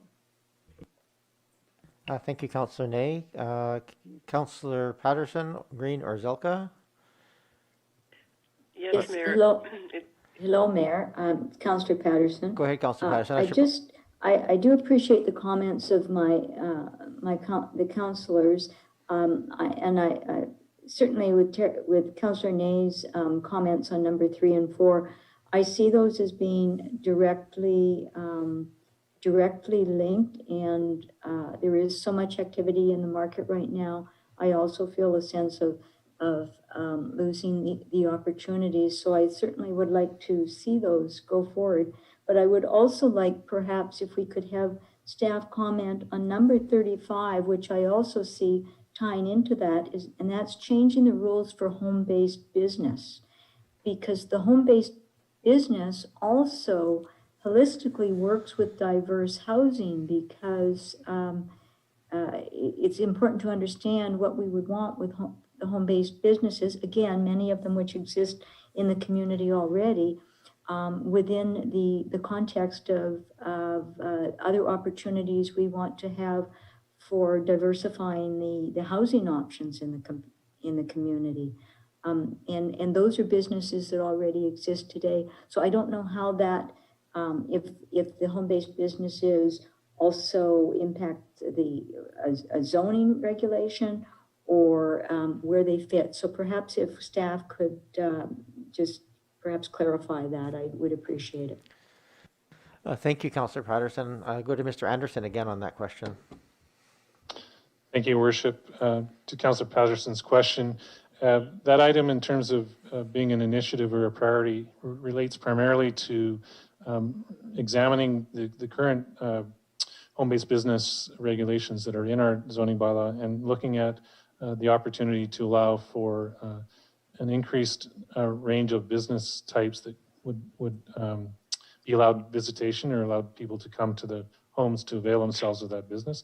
That's primarily the driver behind that project and that component. So I'm not sure it's that related to diverse housing. It's really about providing for maybe more opportunity for home-based businesses within existing homes to better make themselves available to the public.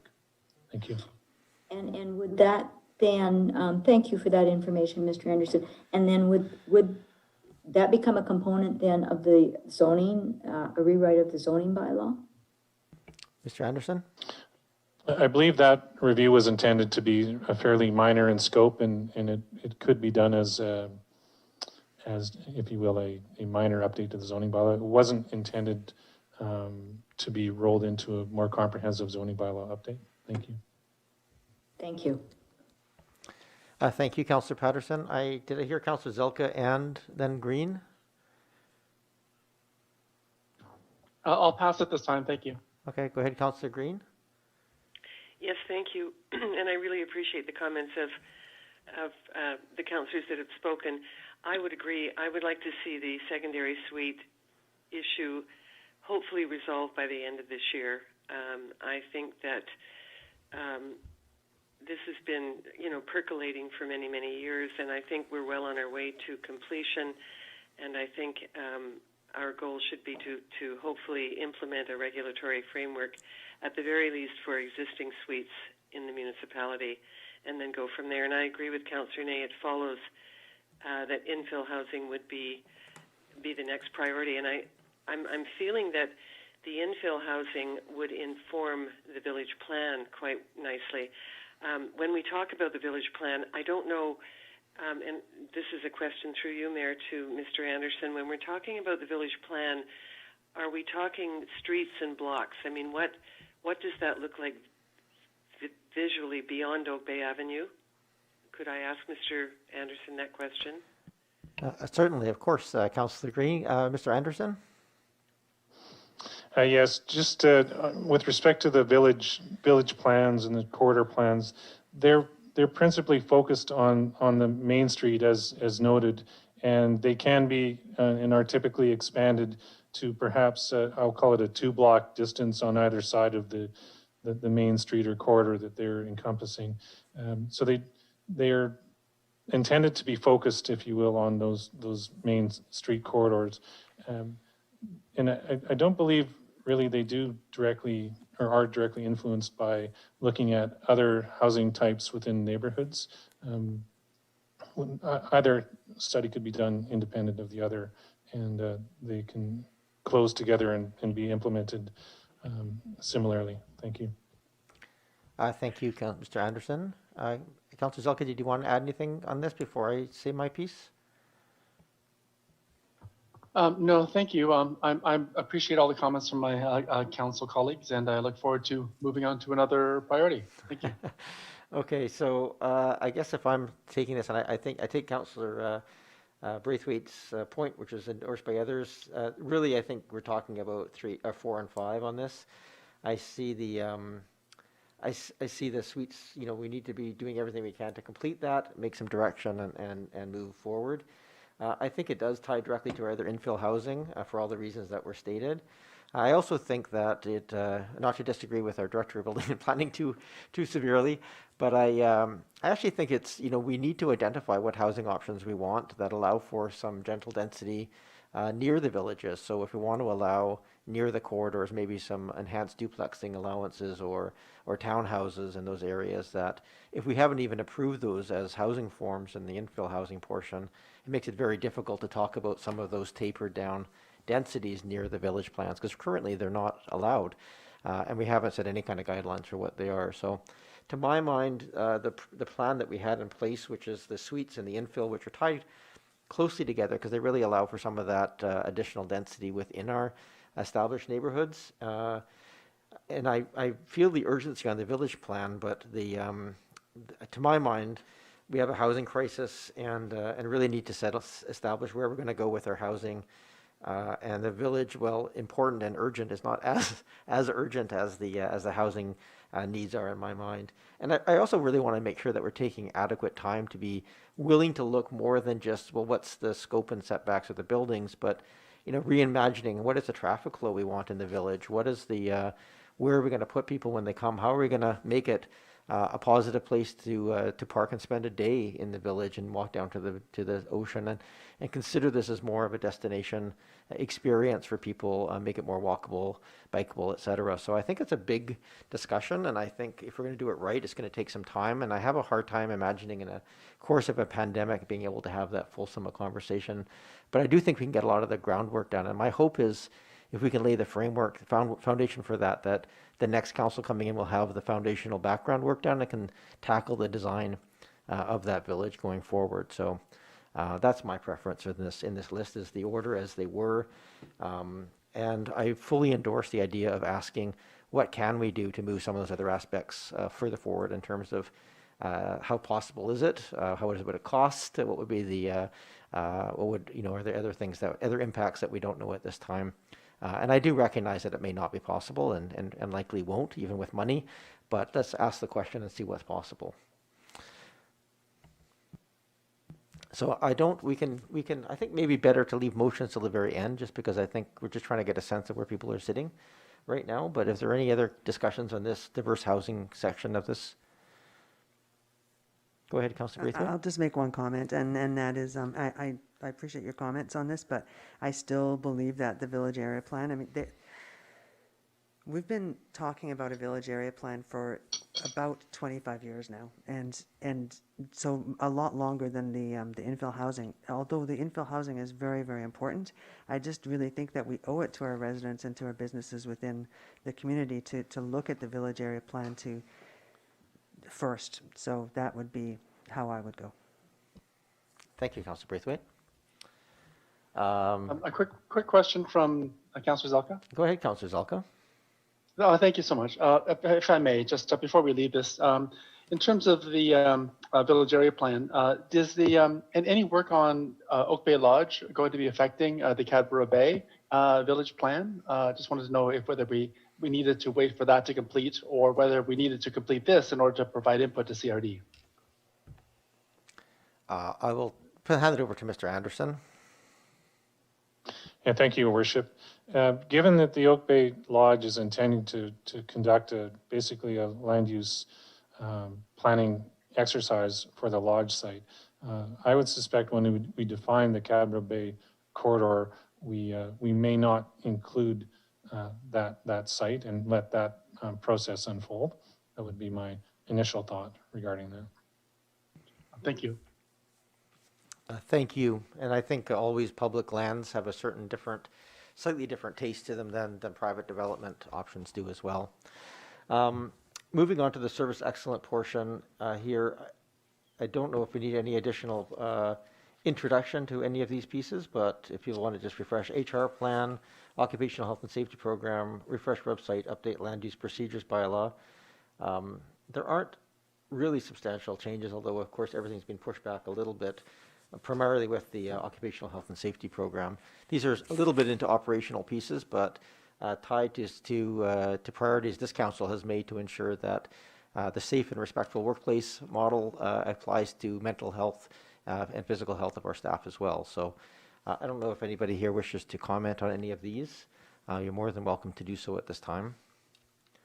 The gray boxes here, as I read them, are really reflecting what staff see as the realistic expectations going forward. but I think the same questions probably Councillor Appleton asked earlier about if anybody wishes to move one of these more forward, what would the implications be? Are they even possible? Or would be the kind of questions we'd be looking at here.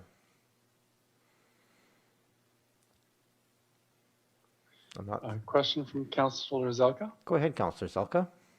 Thank you. Regarding number 23, I was wondering if staff could just indicate, refresh my memory, what updating the land use procedures bylaw entails, please. Sure. Mr. Anderson, go ahead, Mr. Anderson.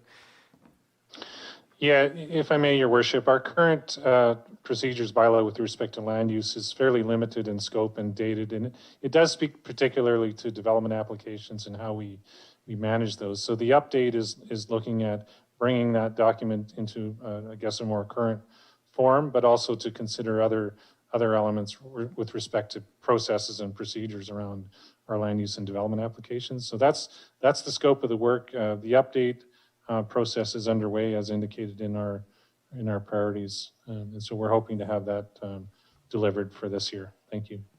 If I may follow up, please. Go ahead. Is the land use procedures bylaw one of the areas that we would update with respect to, for example, taking the legal non-conforming duplexes and the system through the process of possible strata in Oak Bay in terms of coming up with a strata policy on the housing framework? Is this one of the areas that's affecting that? Mr. Anderson?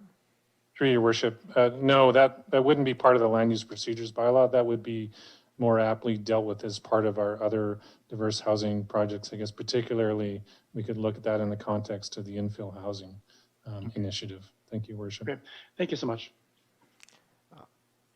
Mr. Anderson, just for my clarification on that one, a lot of the work done to our own procedures bylaw tied to this, as I understand it, in terms of how applications would be routed to the different committees and commissions, would have, in what cases they would go out to early public consultation or input.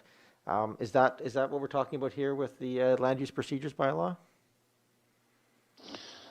The focus of Your Worship, my apologies. The focus of the land use procedures bylaw is around how we're actually dealing with the applications and the specific procedures related to those. The procedure bylaw that you speak of with respect to council is basically that interface, if you will, between the application types that come forward to council and go through a council approval process. So the scope or the focus of the land use procedures bylaw or development applications bylaw is more directed to how it is we deal with the information we receive and how that is managed through the process and any other requirements that are part of that application process, for example, signage and those types of things. And as part of that procedures for land use, we're also looking at this concept of having a requirement for information meetings for applicants to hold as part of that process that I believe we discussed with council last year. Hopefully that's helpful. Thank you. That is helpful. Thank you, Mr. Anderson. Councillor Zelka, you had the floor. Did you have any other questions? No, I'm just very pleased to hear that we're providing even more opportunities for the public to provide input to council. This is great. Thank you. Thank you, Councillor Zelka. Are there any other on any of these four? Any things people wish to raise? Go ahead, Councillor Appleton.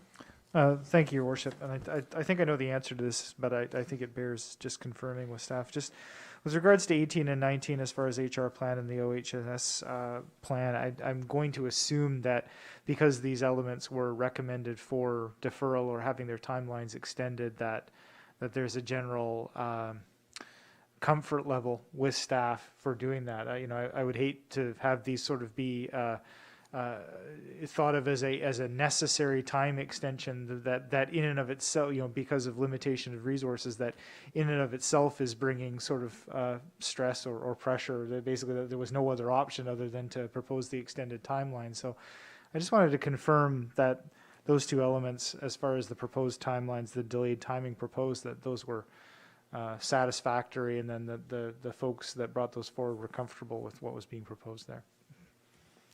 I might go to Ms. Varela on that one, or is it redirect me if I'm wrong? Thank you, Your Worship. I do believe Ms. Donnelly is on the line as Oh, well, but I okay. can confirm that Human Resources was along with recreation, a department that was significantly impacted by pandemic. A lot of Ms. Donnelly's time was focused on protocols, safety plans, just general pandemic adaptation. So I do believe Ms. Donnelly's on the line as well. Sure, thank you. I am here. Welcome, Ms. Donnelly, who is our manager of HR. Welcome. Thank you, Your Worship. As Ms. Varela just stated, and I have approached council a couple of times over the last few months just to talk about deferrals to some of the HR plan components due to COVID-19.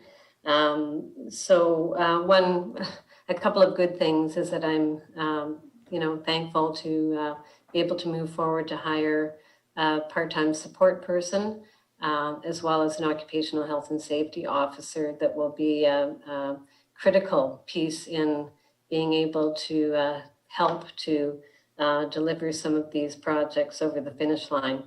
And just to note that out of the 8 projects in the HR plan, 3 of them are underway, and 2 of them will be complete in 2021. And the occupational health and safety plan has been reviewed and has been revamped. The biggest piece of that, and that's why we're looking at a deferral to 2023, is that a big chunk of that is to operationalize the plan. And so that is why we need someone, an occupational health and safety expert, to be on board, to be able to provide that expertise and capacity. But we have actually managed to develop from a 23-page policy that was developed in 1993 to about 150-page occupational health and safety plan that was all completed in 2020. So thankfully, we will be able to move that forward. Thank you, Ms. Donnelly. Thanks for the very comprehensive overage. Anything else, Councillor Appleton? I don't see any other. It's the last chance here really to speak to service excellence, any of these pieces. If people are comfortable with the gray boxes as they are, then we'll move on. Move over to the quality of life, which is the change rules for home-based business, dog use policies, and prepare Parks, Recreation, and Culture Master Plan. Again, I'll go out to the council here on these ones. Are there questions or comments on these 3? Go ahead, Councillor Appleton. Thank you, Your Worship. Just with respect to the last 2 with items 36 and 37, recognizing, I guess I would make the comment that recognizing that it has been an exceedingly difficult year for Parks, Rec, and Culture, and kind of picking up on something that you had mentioned earlier, Your Worship, as far as I would expect certainly that the development of the Parks, Rec, and Culture master plan is something that we would want to seek pretty extensive public input on, and would be difficult to launch in a COVID environment, even in an initial way. I think we've all now had experience with how suboptimal, minimal, or at least suboptimal our public engagement opportunities are, despite all the best efforts of staff, and I respect that. And I would also anticipate that updating anything to do with dog regulations and dog access is also going to engender a lot of public feedback. So I think it's completely reasonable to defer these into a time frame where we can really plan for them, or really offer public engagement opportunities in a non-COVID restricted format.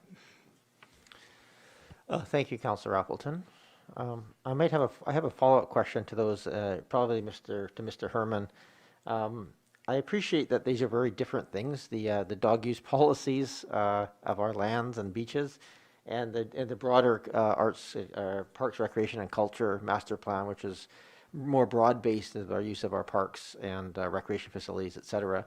However, I also know that sometimes if you isolate a single issue like dogs, you get a very heated debate on things, and it sometimes loses the context of the other use of those parks and facilities.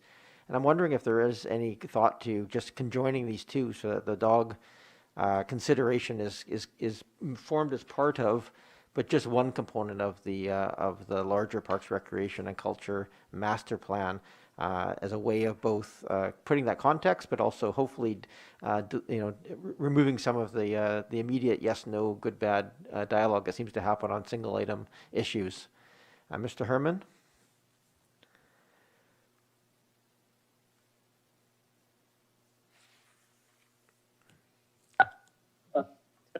Thank you, Your Worship. Can you hear me? We can hear you now. Yes, thank you and welcome.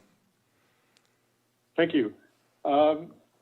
Yes, actually, early in 2020, I had the opportunity while attending a workshop to speak to 3 different consultants who do Parks, Recreation, and Culture master planning work. And their advice was all similar in that they felt the master plan should be sort of an overarching general document, which would then say, you might need to do a dog use plan or what different plans. And their concern was if you tried to have the dog use issue as part of the master plan, it would just take over. Just with the that's going to be an emotional subject. With that's going to bring in there'll be environmental concerns that'll come to the table, that are coming to the table now. That's going to be a big emotionally charged project to deal with, and it would very easily take over the Parks, Rec, and Culture process as a whole if you tried to do them as part of the same initiative. So the advice of all 3 of those consultants was to separate them. Interesting. Okay. I guess I'm allowed to have a different opinion than than those people on that front. But I'll take that advice. Thank you. Councillor Zelka, Green, or Patterson, did you have any questions or comments on any of these?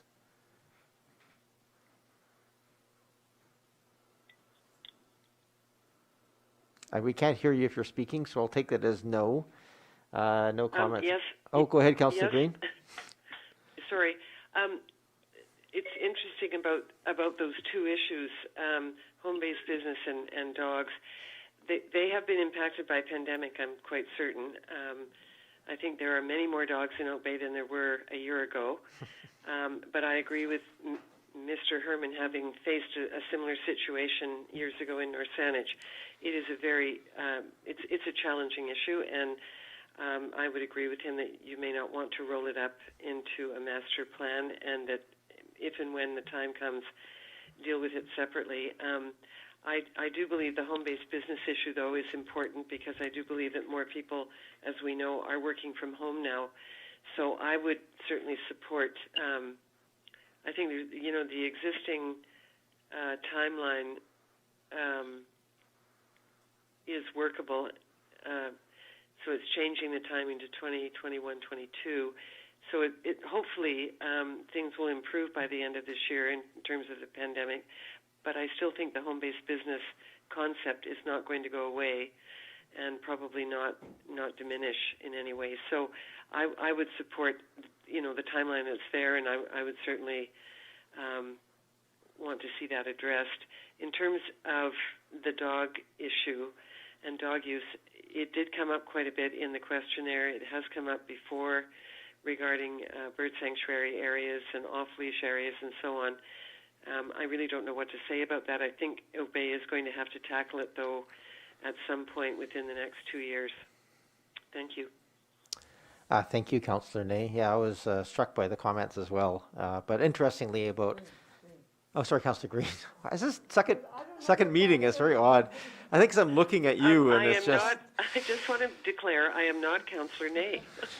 Likewise. Thank you. You're not Councillor Ney either? Okay, that's good. No, thank you. Thank you, Councillor Green, for the comments. Anyone else online? Not hearing any, so are there, Councillor Zelka. okay, Yes, go ahead, thank you. go ahead, Councillor Zelka. Oh, thank you so much, Chair. And I'm sorry, I'll try to be a bit quicker next time. Regarding the dog use policy, I agree with Councillor Green. I mean, with people being at home and the opportunities to take your dog for a walk is definitely something that's important. I had heard from some folks who lived up near UVic's, what used to be known as the dog park, that the dog park closed a couple of months ago. I don't know whether anyone has an update on that or whether staff is able to indicate whether the Oak Bay residents will be able to use what used to be referred to as the dog park. If I remember correctly, the gate was chained earlier in the pandemic.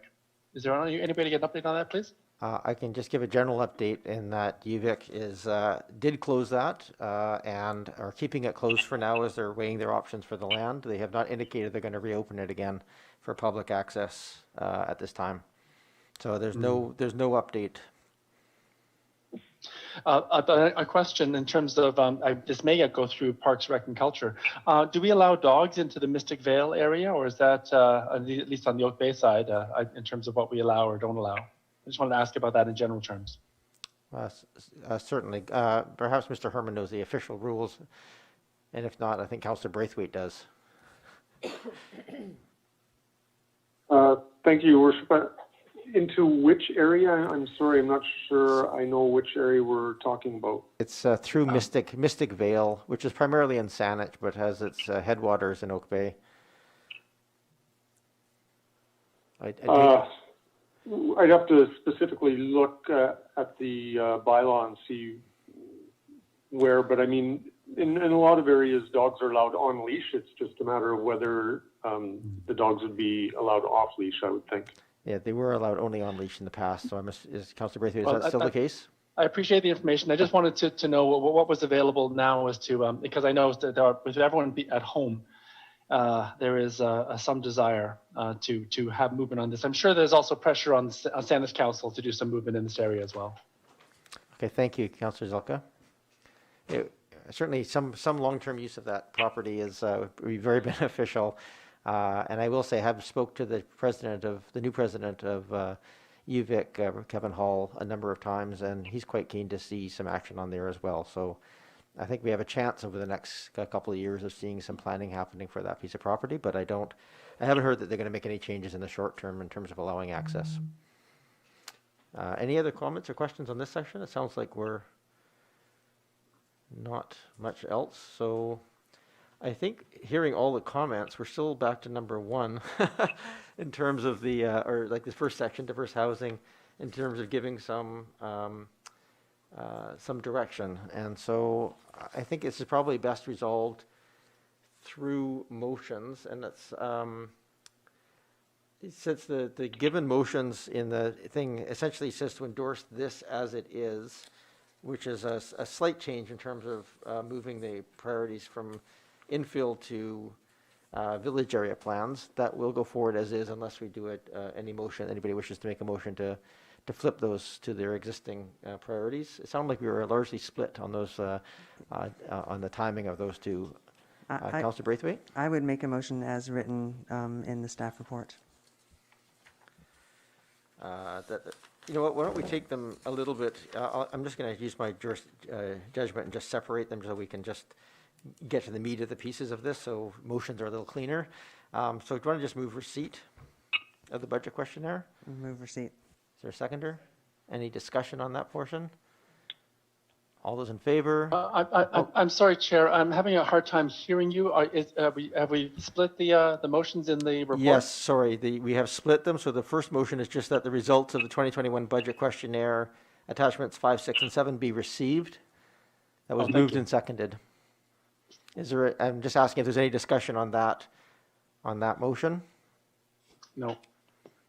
I'm not hearing any, so I'm giving it a couple more seconds if people are fumbling for a mute button.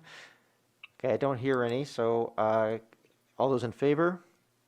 I'm going to just go in order on the phone. Councillor Green? Yes. Councillor Patterson? Yes. Councillor Zelka?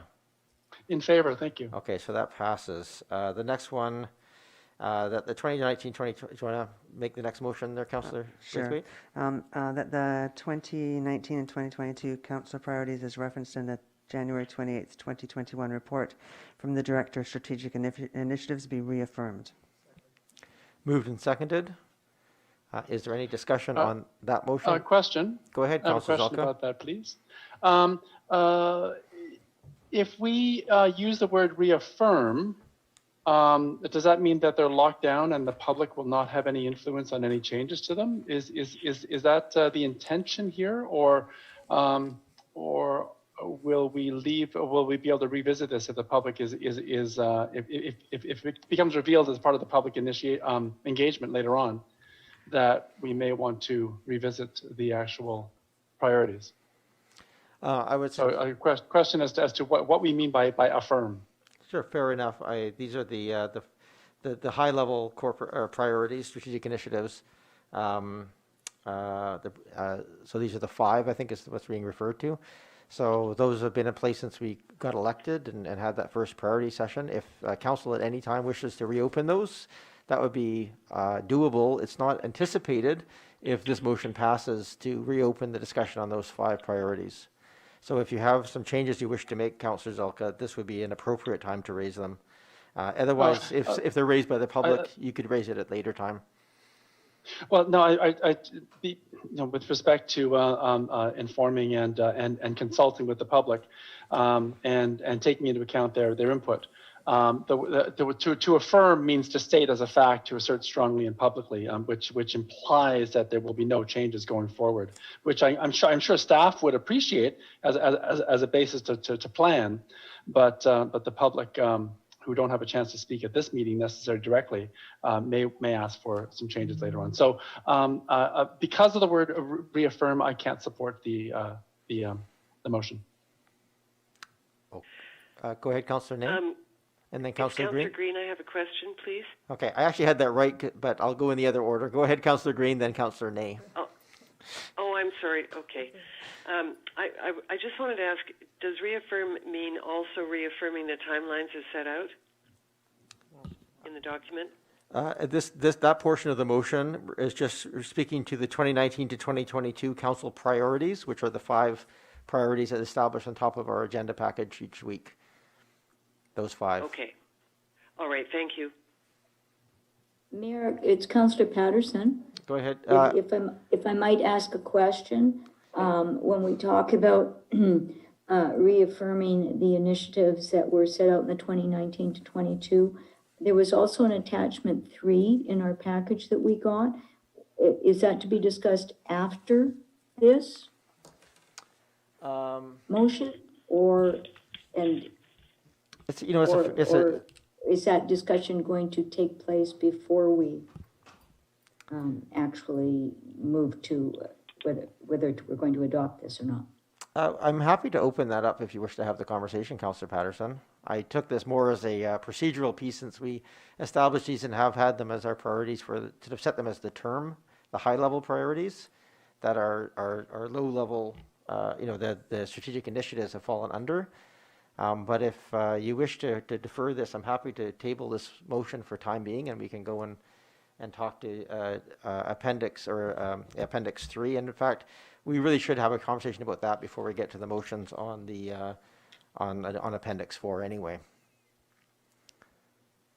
So up to you. If you wish me to table the vote on the council priorities, I'm happy to do so.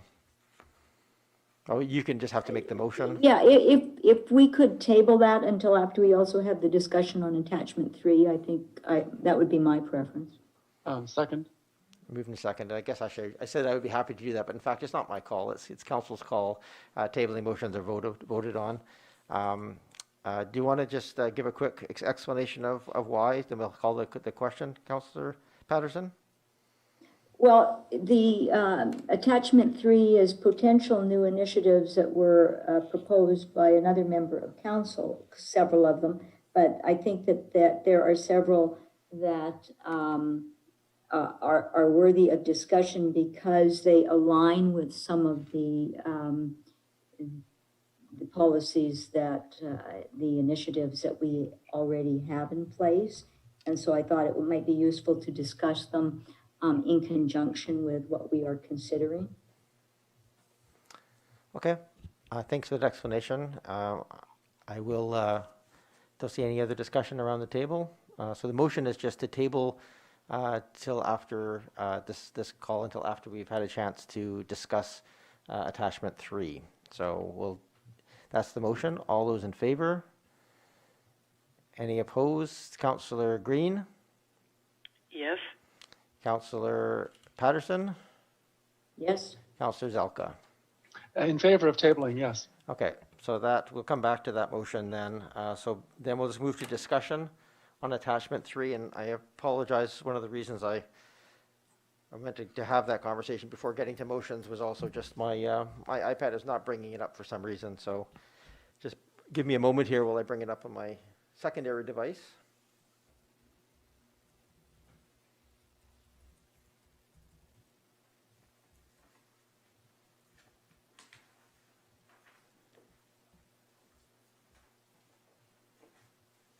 Okay, thank you very much for your patience on that. I will,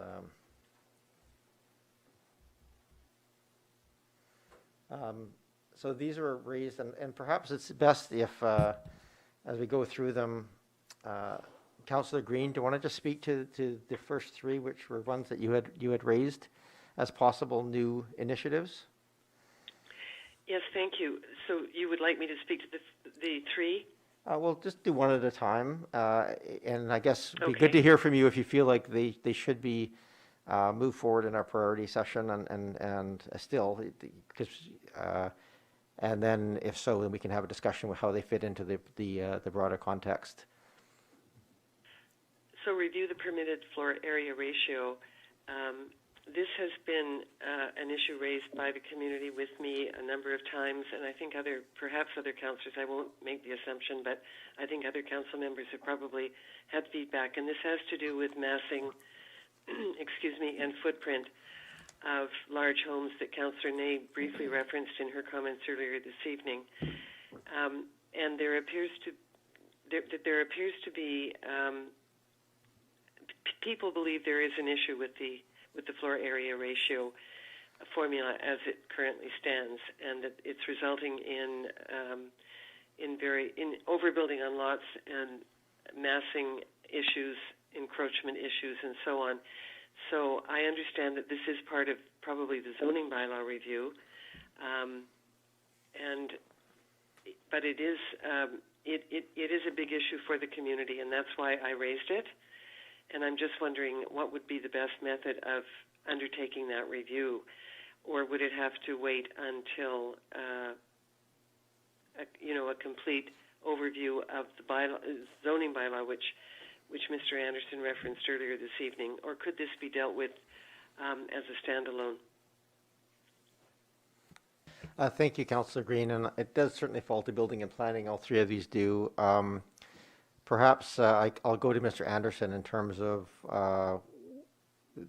what scope this would entail, and I guess I'll leave that question to him. Thank you, Your Worship.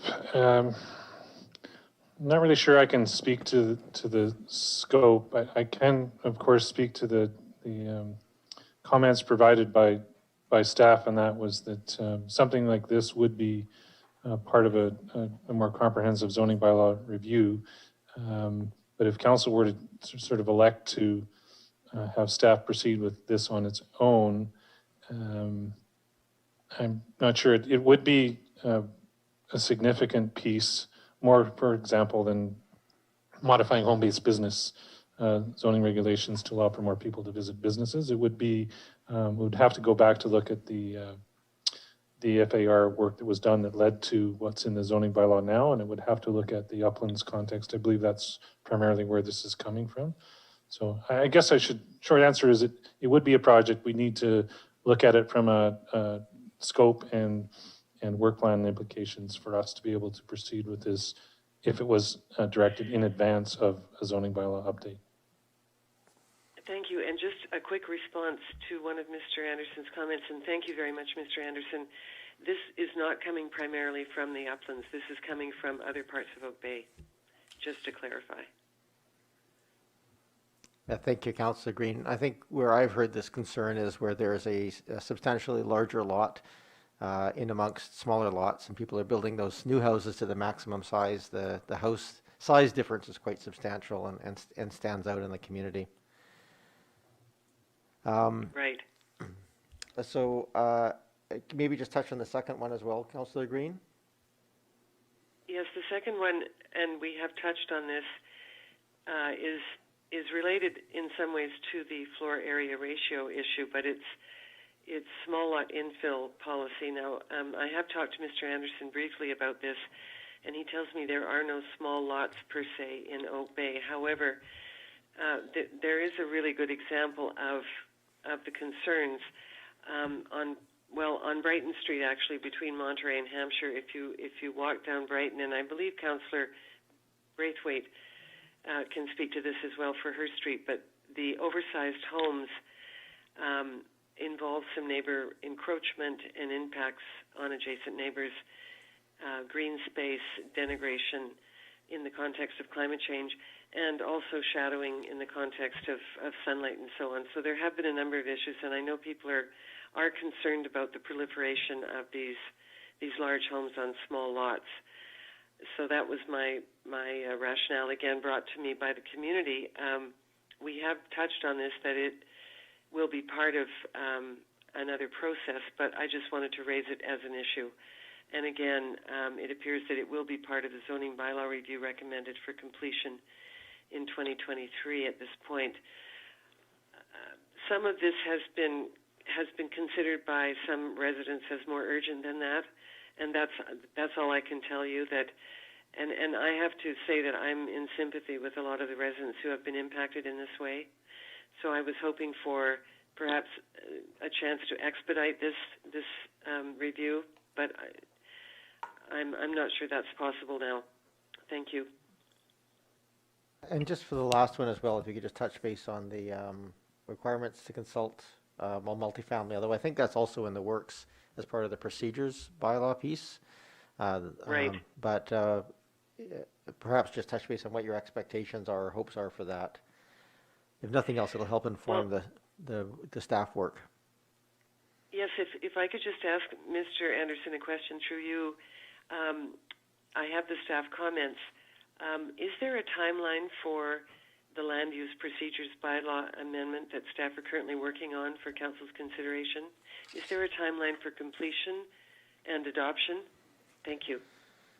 Mr. Anderson? Yes, Your Worship. The timeline that we have currently for that is to be completed in 2021. So this year. Oh, well, okay, thank you. That's great. Thank you very much. That one we probably can't move up.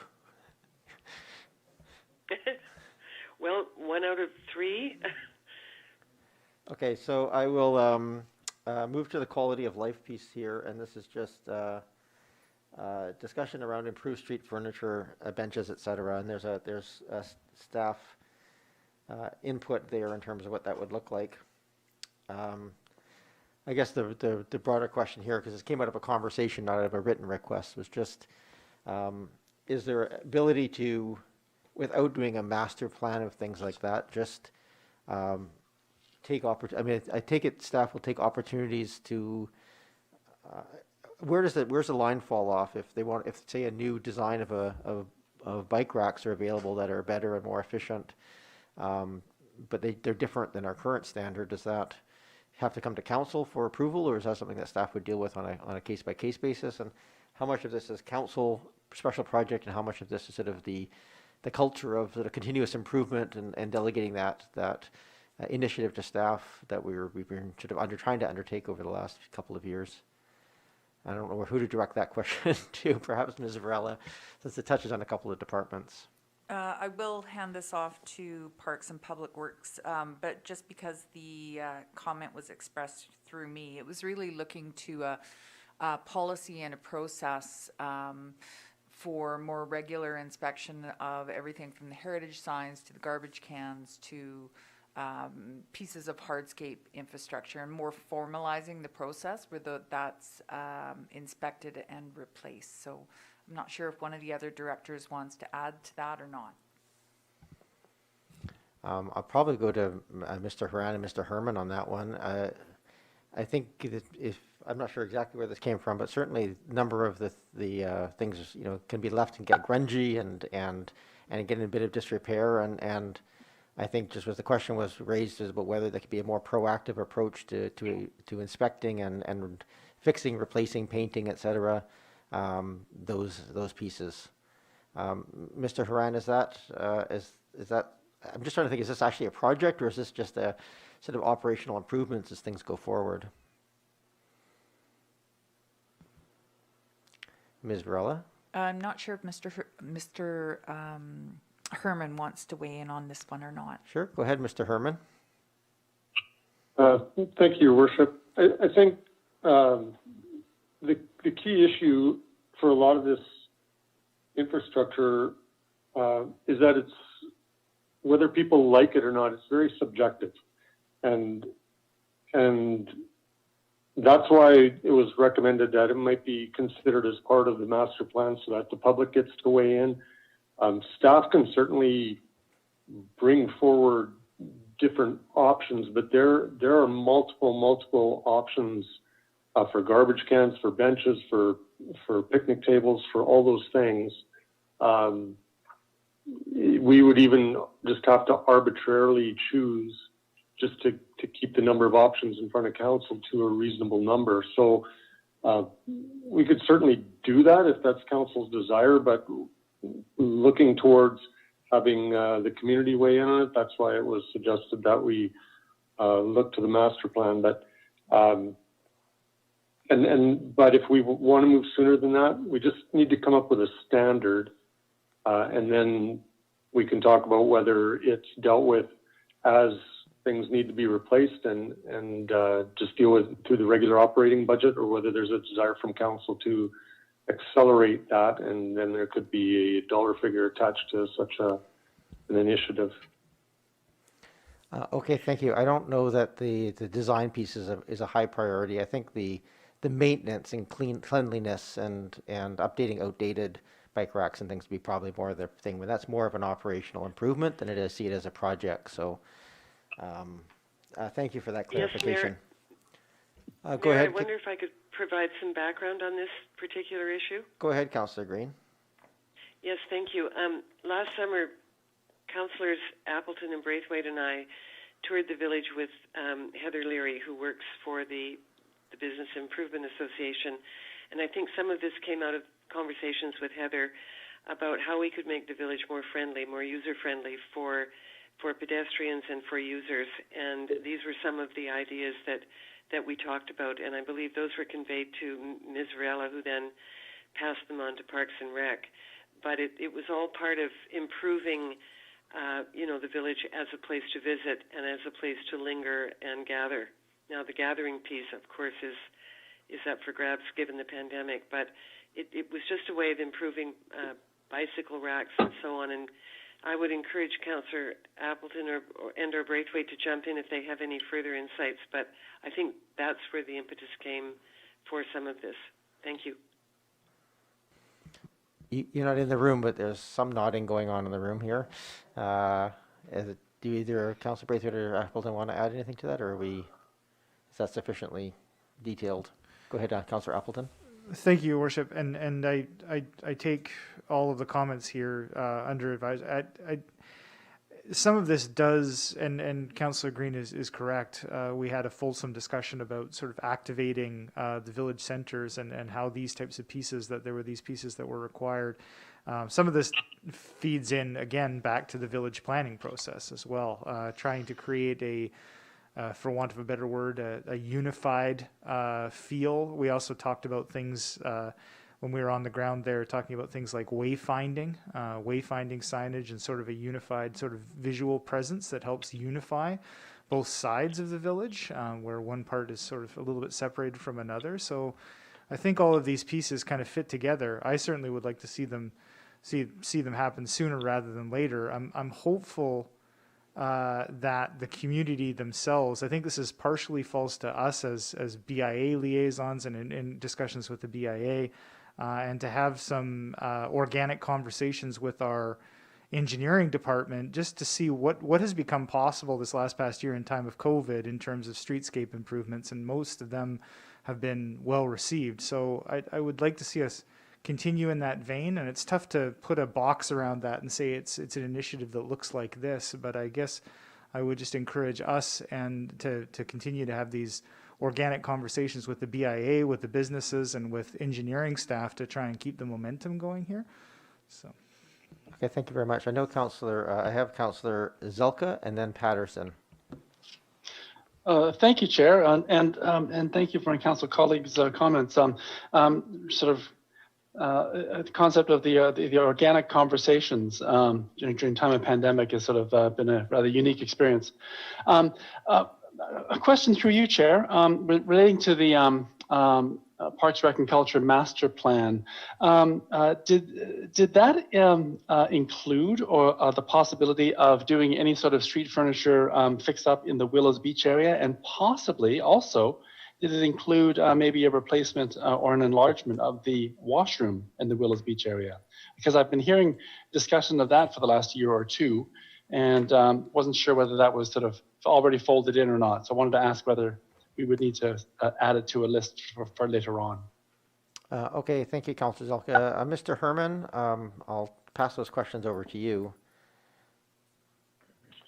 Thank you, Your Worship. Before we would go to RFP, there would be terms of reference document included in an RFP, and that would come before council. So those decisions have not been made. There is no scope set at this point as to what would be included or not. So if there are specific things that council wants to ensure are included, there will certainly be the opportunity to ensure that's done. Mm-hmm. No, I very much appreciate, the staff has done an absolutely amazing job with our existing built structures, and of course we had that fire approximately about a year ago or something like that, and staff was able to fix up before the pandemic. But related to all that is that, especially even after the fire, whether that building was eventually going to get replaced. But it sounds like this isn't on the list, and it's something we would have to add. I just want to confirm that's a yes. We have to add it to a list because it's not part of consideration for the PRC master plan going forward. I think what I heard was it's up to the council what we want to include on the terms of reference for that process. Okay. All right. Thank you. Thank you. I'll leave it at that. And then Councillor Patterson, please. Yes, thank you, Mayor. I guess when I look at this, I echo some of what Councillor Appleton said. I realize that certainly the Parks and Rec Department, most of the things like benches and bike racks and garbage cans and whatnot definitely fall under the direction.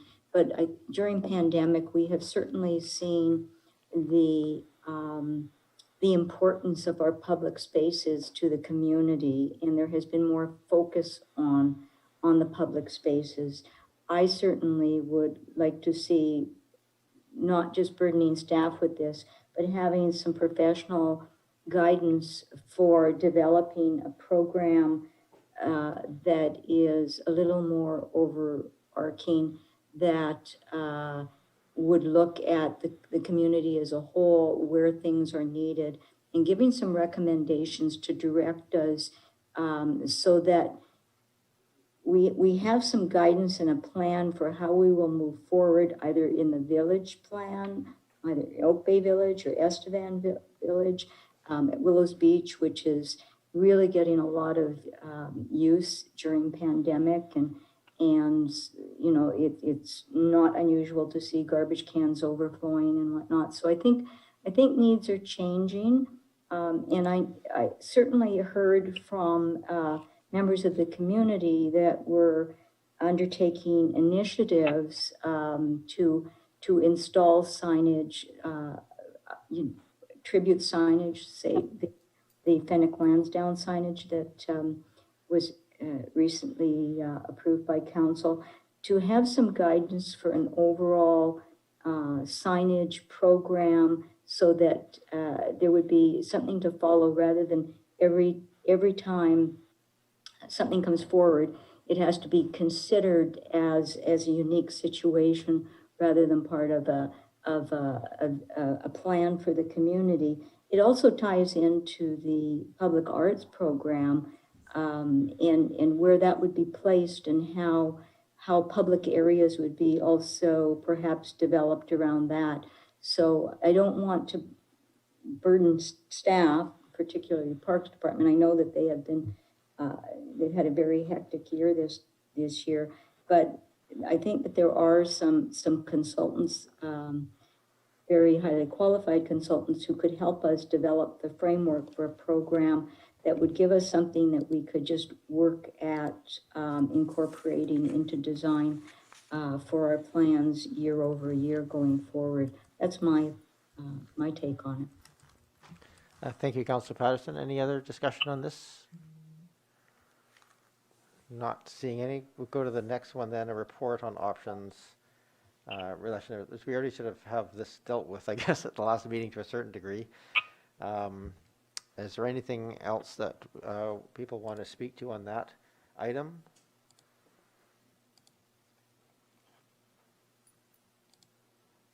I'm not seeing any. Councillor Nate, did you have? Sorry, I didn't put you on the spot. No, it's okay. I don't know if it should. I don't think about it. It's fine.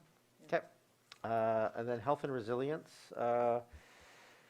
First of the three, provide economic development support.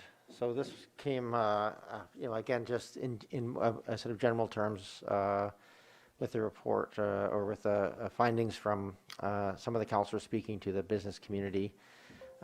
Perhaps I can touch on to one of the either Councillor Green, Braithwaite, or Appleton, if there's anything specific here in terms of our priority that we bring forward. I think that it does point out here there's no sort of economic development function in our community. There hasn't traditionally been. So if there's anything specific you want to bring forward as a priority to add to staff's work, that could help the business community in some way. No? Go ahead, Councillor Appleton. Thank you, Your Worship. And I think this is, as it is stated in the report, I think this is, it's highly variable in how it could be applied. I think we did hear from businesses when we reached out in the initial stages of COVID that they were seeking that support. I think this is yet another one of these situations where we are trapped sort of as a moderate-sized municipality that has a number of businesses that we value greatly, but may not have the capacity to support, sort of an FTE or a significant amount of staff time to be able to support them. So it's a little bit of a sticky spot where I think that we could benefit the business community by providing that service, but it's going to be a very difficult thing to resource. So I don't want to speak for the BIA liaison or put myself in their spot, but certainly I would say that especially in the immediate post-COVID, hopefully we're getting towards post-COVID here, that some of the resources that are being brought forward by SIP and some of the other local organizations for resiliency, for response from COVID, I think that, at least in the near term, sort of in the 12-month to 18-month period, I think is going to be the focus. I think we may want to revisit the idea of business development, business liaison in terms of a staff person, sometime in the moderate to longer term. But certainly anything that we can do to direct people towards the couple of really good initiatives that are going on for sort of business recovery post-COVID, I think is that is the best. That's our ideal role at this stage of the game. Okay, thank you. Be responsive if the need, basically, is that's seeing any other discussion on that? I'll turn to the phone at this point. If anybody else wants to add anything, otherwise we'll move on. No, that's fine. Thank you. Okay, and then the next one is the council resolution in terms of bringing back cost and resource implications. So it's currently sitting in our as a council resolution. I'm curious, perhaps for my clarity from staff, is there just the question of, as this is laid out, the approximate hours of about 100 hours for program, is that the research that's coming back, or is this still to come back to council for, with a more fulsome analysis attached to it? And maybe I'll go to Mr. Anderson for that question. Yes, Your Worship. What you have before you gives an approximation of the type of work that would need to be done as part of putting such a program together, and the estimated hours related to that. Really, in terms of detailing out what would be in the programs associated with both existing buildings and new buildings, we would really need to commence the program and do the research and scope what it is we would be including in such a program. So what's before you is I think a pretty good indication of, if we were to go down this path, this is what it would take for us to move forward on that recommendation. So I'm not sure if there's much more in the way of additional information that we could bring back to you on. We'd have to look at the research piece to do the specifics on what we were going to consider delivering under those two programs. Thank you. Thank you, Mr. Anderson. Councillor Appleton, do you want to add anything to this, since this came from the group that you were chairing? Yeah, thank you, Your Worship. I appreciate that. So I just picking up on, and I would have asked a similar question. So then, just for further clarification, noting that these new initiatives are indicated that for them to move forward into the budgeting process, they require a council resolution. So it was forwarded to this process through council resolution, but so now I'm hearing that we would make an additional resolution to have the resource implications as laid out here included in the draft financial documents. Is that what I'm hearing? I think the question here is more a staff capacity issue, which is why it's at this meeting rather than the budget meeting. So I think the question here is, if this is going to get bumped up the list a little bit, where's the give coming to accommodate that within the building and planning department, which is the stretched one. Unfortunately, as we've given housing such a high priority, and our priorities is taking a lot of their time. So go ahead, Councillor Appleton. Thank you, Your Worship. Then just in a similar vein to discussing the other components that we have been pursuing Mr. Anderson about, is this work that can be undertaken by a consultant that we could fund through the financial plan? And Mr. Anderson, is this sufficiently self-contained? It could be essentially handed off as a to-do with enough funding, or does it still require a fair bit of staff involvement? Your Worship, yes, I think that could occur. I think there'd have to be some involvement in terms of putting together the terms to retain such a consultant for the work that they would do. But yes, short answer is that a consultant could likely take on development of programs associated with new and existing buildings and energy and GHG reductions as the focus. Thank you. Okay, thank you. And I just for my clarification of that, just so I understand what we're talking about, would that, in your mind, consider bringing back a report, so tasking a consultant to go out and let us know what's possible, what other jurisdictions are doing and what's legal, and leave the implementation side of the equation alone? Or are you thinking that would move it right from that contemplation and piece through to implementation? Mr. Anderson? If we were to retain a consultant, we would take this all the way through to implementation, and if there were funding components required of council, that would be part of a budget process. I believe that's what you were asking, Your Worship. Okay, thank you very much. Councillor Appleton, anything else? Well, just from a procedural point of view, then, Your Worship, then, so are you going to be calling for motions on any and all of these is this the appropriate time for such a motion, or let's get to the last one and have the discussion, and then I'll ask for members to make motions if they see fit to bring them over into the other list. The last one is development implemented demolition waste management policy. Councillor Green. This has been, I know, a passion of yours, and rightly so, for a long time. So perhaps, again, some clarification of what is your hope and dream for this? Well, my hope would be and dream would be a policy that is locally focused, not related to the CRD policy, which is more regional. This originally came from the Heritage Commission in 2012, and as demolition, housing demolition escalated in the community over the last few years, it has been a big concern of a lot of people in our community. It's also a climate change issue. There is so much waste leaving the community after deconstruction. There are concerns about the lack of recycling and reuse. But if a policy that is locally focused in Oak Bay is not possible, then I would certainly support the last two sentences of the staff moving forward on a path.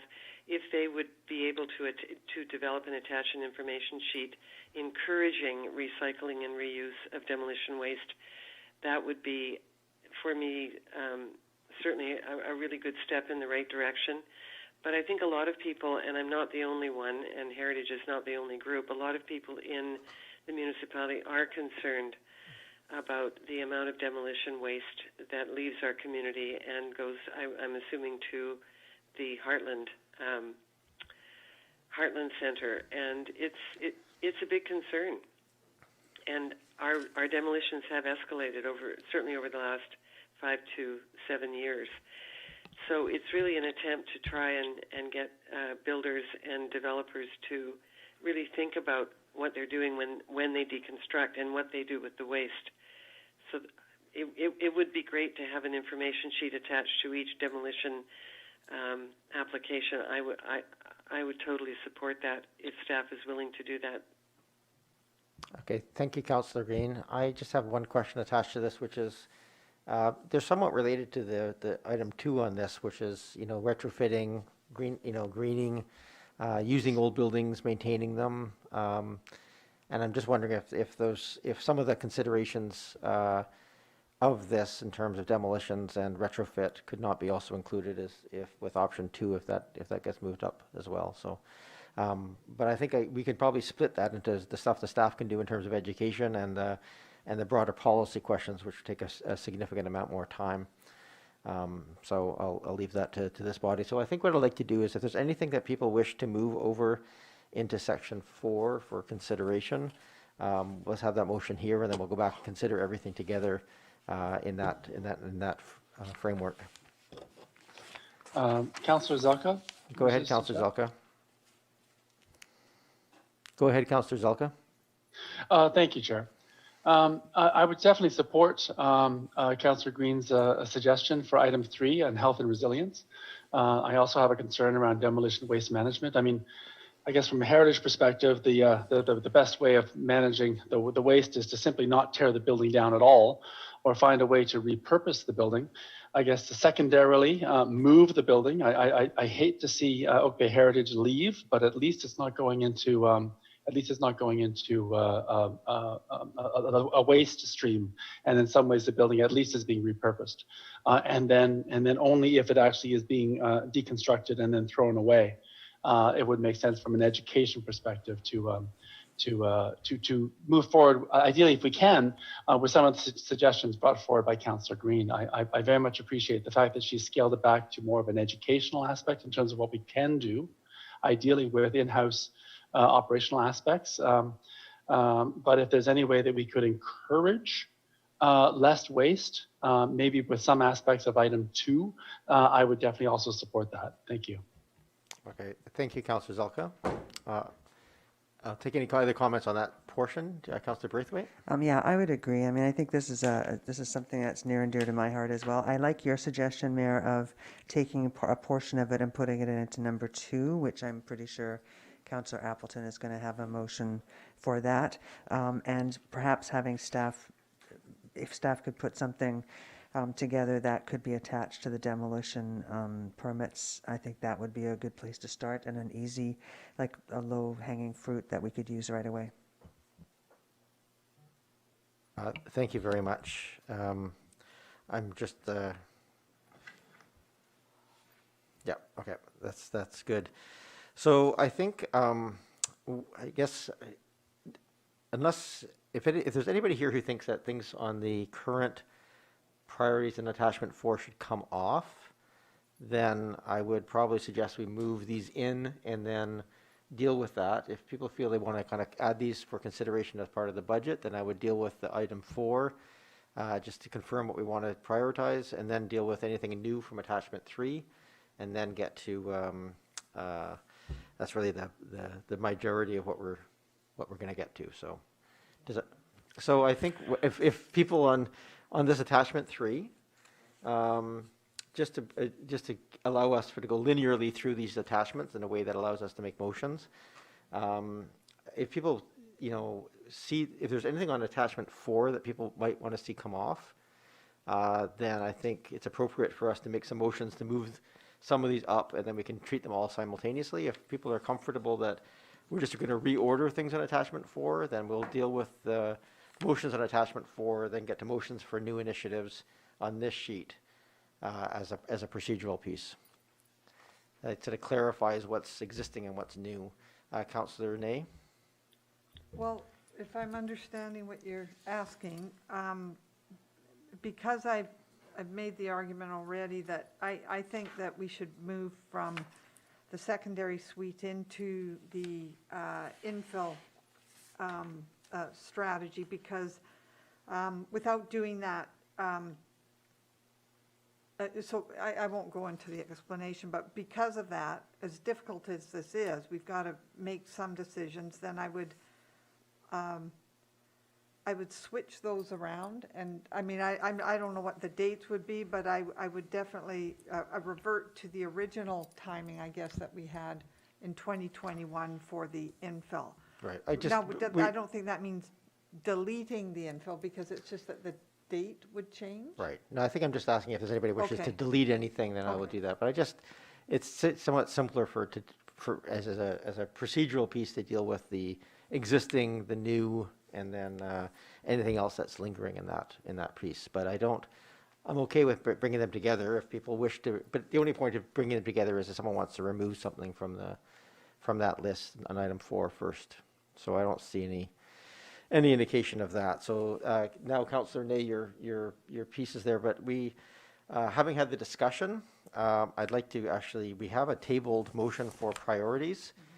So I'd like to lift that from the table and come back to that. The motion was that the 2019 to 22 council priorities be reaffirmed. So these are the ones that we as council set in 2019 for our plan.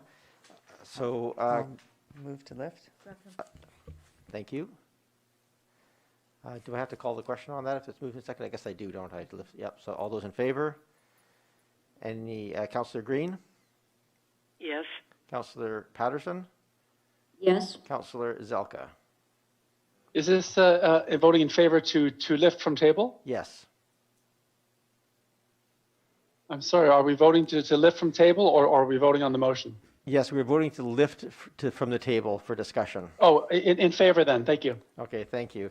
So this is now live. This is the council priorities be reaffirmed. Councillor Zelka, you raised some concerns. Anything else you wish to raise on this item? Oh, thank you very much, Chair.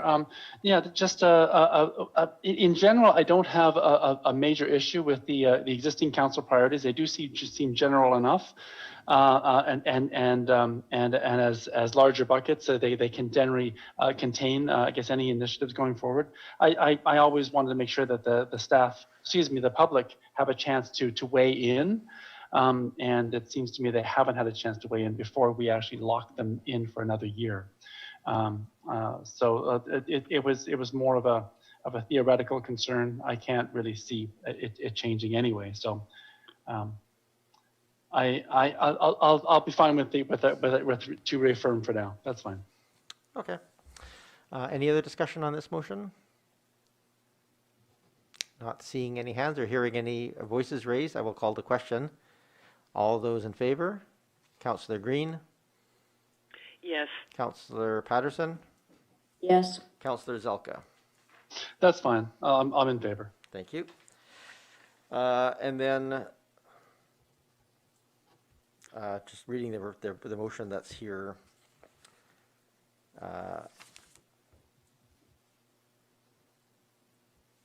I'm just trying to make sure I'm clear on what the wording of that, the following projects be included in the 5-year financial plan budget documents.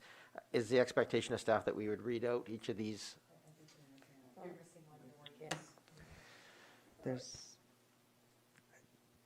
I can put it on the table if you like. Go ahead, why don't you read that? I'll move that the timing for completion of 2019-2020 corporate plan projects be adjusted as noted in attachment 4. Oh, okay, thank you. Is there a seconder? Second. Now, this is a place where we will take motions to change the order as they are here. And I think just for clarity from my read of where I heard the conversation, there was essentially general agreement that the gray boxes were all right. There was a couple of questions about adding some additional information for costing or consulting. And the big question was really the infill and the village plan, which I think we'll just take a motion and have a vote on that piece, just so we're clear on where the majority direction of council is, and we can debate that separately. So why don't we get to that first?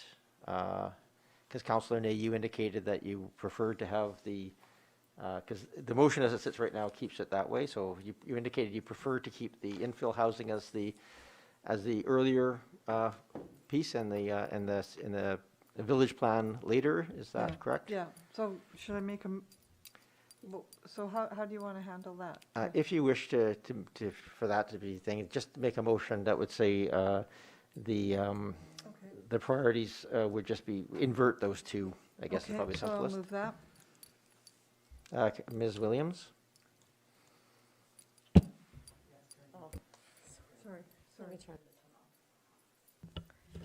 Thank you, Your Worship. So currently you have a motion on the table that's been seconded that basically adopts the timelines as laid out in Schedule 4. If there's to be any changes to that, it would be done through an amendment to that motion? That's correct. Okay, thank you. That's what we're talking about here is an amendment motion to make those changes. So I'm just going to do them one at a time so we can just have a debate on that amendment. So Councillor Ney.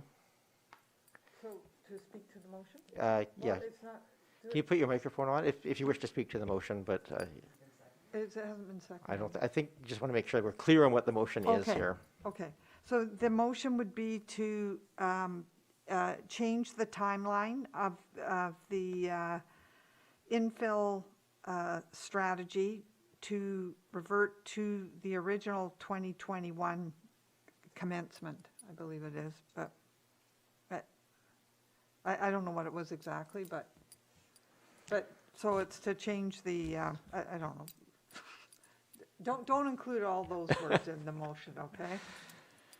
Well, we'll see if there's a second. I think, if I may, just for interest of clarity, the motion would be to amend the motion to invert the priorities from the village plan first to the infill housing first. That's probably is that clear enough? Good to me. Looking around at the tables here, is that? I just want a clear understanding of what we're trying to accomplish. That's what I was intending to say. Thank you. So that's the amendment motion. Is there a seconder for that? Did you put that? I'm sorry. Could I ask for a procedural? Could I ask a procedural question? Procedural questions are always in order. Go ahead, Councillor Green. I'm sorry, Mayor, but I was just wondering, are we dealing with each of these separately as a separate motion then? No, we're not. We have a motion on the table that essentially approves amendment or attachment 4 as is. That was moved and seconded. And then we have now a amendment motion made but not yet seconded to change attachment 4 to revert the infill housing and invert the priorities for infill housing and village plan so that the infill housing will be dealt with first and then the village plan, which has been the priority set previously but has been inverted in this report. So the motion is essentially to revert to what was there previously. I think that's to put it as clearly as I possibly can. But it's a motion made to amend just that one portion of this document, and it has not yet been seconded. Okay, yes, I guess my issue was the zoning bylaw update being pushed out to 2024. So I'm not sure. Okay, so thank you for the clarity. No, I think there's a lack of clarity. So let me help on this one. Procedurally, the motion that was made was to just move forward that the corporate plan projects be adjusted as per attachment 4. And so that was moved and seconded. Now, each of the line items within attachment 4, if there's any changes that anybody wishes to make, we're going to deal with those one at a time. So the first proposed changes to, because it was talked about a lot, just so we have a clarity by motion as to where council wants direction, is whether or not to put the infill housing before the village plan or the village plan before the infill housing. So my Okay, motion. thank you. Yeah, So that's the motion. It's not seconded, and if I don't hear a seconder in the next few seconds, I guess we're just going to move on and it'll stay as is.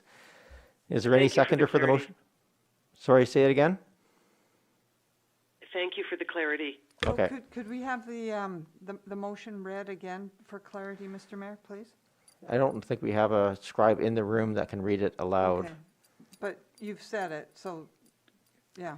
Or that we're inverting, that. The motion would be infill- to amend the attachment 4 to prioritize infill housing ahead of the village plan.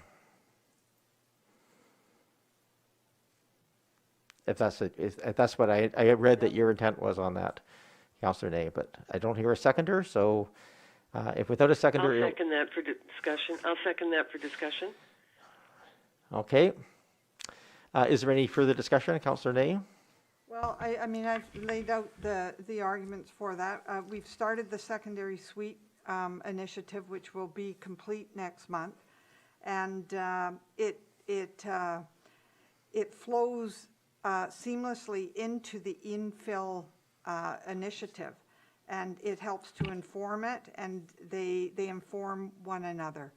And by jumping to the village plan, we're going to orphan the secondary suite program to somewhere in the next term, and it won't be implemented somewhere until 23, 24. I don't know exactly what the date is. So it makes more logical sense. Further to that, of course, is we've got a housing crisis and there's a frenzy of development going on, and we're losing opportunities to build infill stock. And we'll delay that and lose more opportunities by delaying this for another few years. I do feel that our community is looking for some action on this, and there will be no action in terms of implementation on either secondary suites or infill if we prioritize the village plan. I think the village plan's a great idea. I supported that when I campaigned, but I don't think the sequencing is logical here. So, yeah, I just think it's more logical. I think it's what the communities need. We're in a housing crisis, and I think we should move forward and finish this housing framework and implement the housing on the infill. Thank you, Councillor Nay. Just for clarification, the secondary suites under this is anticipated to still go forward without change. What would not be considered would be any of the other housing forms, duplexes, townhomes, laneway houses, any of those other pieces. So it should theoretically not impact, although it separates the secondary suites from all the other housing forms that form a continuum of housing options. It'll limit our discussion to only secondary suites. So, Mr. Mayor, could I just ask a question? Because when I asked the question about whether the regulatory policy things were in place, they aren't part of what's described here or as part of the work plan. So we haven't voted on that as a council, is my understanding. Sure. Thank you, Councillor Nay. I think those are so dependent upon Councillor's decision on housing that I think that's why staff have been reticent to give a timeline, because I think that the nature of the solution will impact the implementation timeline of that. But Mr. Anderson, I want to make sure we're clear here. The suites portion, whatever council direction gives, staff will go away and work on the regulatory side of that equation, correct? Yes, as I mentioned, Your Worship, we can commence the regulatory bylaw pieces as part of if there's direction from council on that. We just wouldn't be able to implement, if you will, a full suites program, again, subject to what council directs on that. Thank you. Thank you, Mr. Anderson. So does that help, Councillor Nay? So I don't understand what it means we won't be able to implement. Could I get Sure, clarification of Councillor, that? Mr. Anderson? Yeah, perhaps I can, so the fundamental piece in terms of secondary suites is that currently they're not permitted in the zoning bylaw.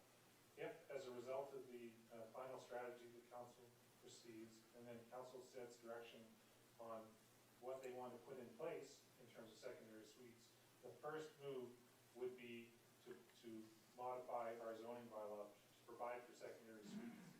The second, the part two on that program is related to the approach we take to implementation, particularly around existing suites. And that program, as you may recall from the draft strategy, can have quite a range of it. So what I'm saying is that if we're implementing, depends on what program council directs us to implement on existing suites, we may be into full additional costs associated with both staffing and program delivery associated with, for example, the existing suites. So that's why we can start on preparing the regulatory pieces, but implementing the full program really depends on the direction the council gives, and it would require staff resources and budget considerations as part of that. Thank you. So if I'm understanding this, that if we went for the secondary suite, the next move would be to do the zoning bylaw. So we'd have a zoning bylaw for secondary suites. So there'd be new secondary suites. But with existing suites, they're still left hanging. So they won't be regulated because we haven't got a program to regulate them. So that'll be less suspended for those few years until we returned back to the infill. Is that how that would work? Thank you, Councillor Nay. I think Mr. Anderson's struggling here a bit because council hasn't yet considered this. We haven't decided whether our focus is going to be existing or new. And they have very different impacts on the staff. They're just essentially saying that whatever council decides on that front, they will implement, but the impacts on staff time would be quite there will be quite a range possible of that impact, I think is what I'm hearing. Mr. Anderson, is there anything else you wish to add to that? Yeah, if I may, Your Worship, I think it's important to understand that this is the first part of this is really about whether or not suites are going to be permitted in Oak Bay, whether they're new suites. Sorry, Mr. Anderson, I have to interrupt you. Mr. Anderson?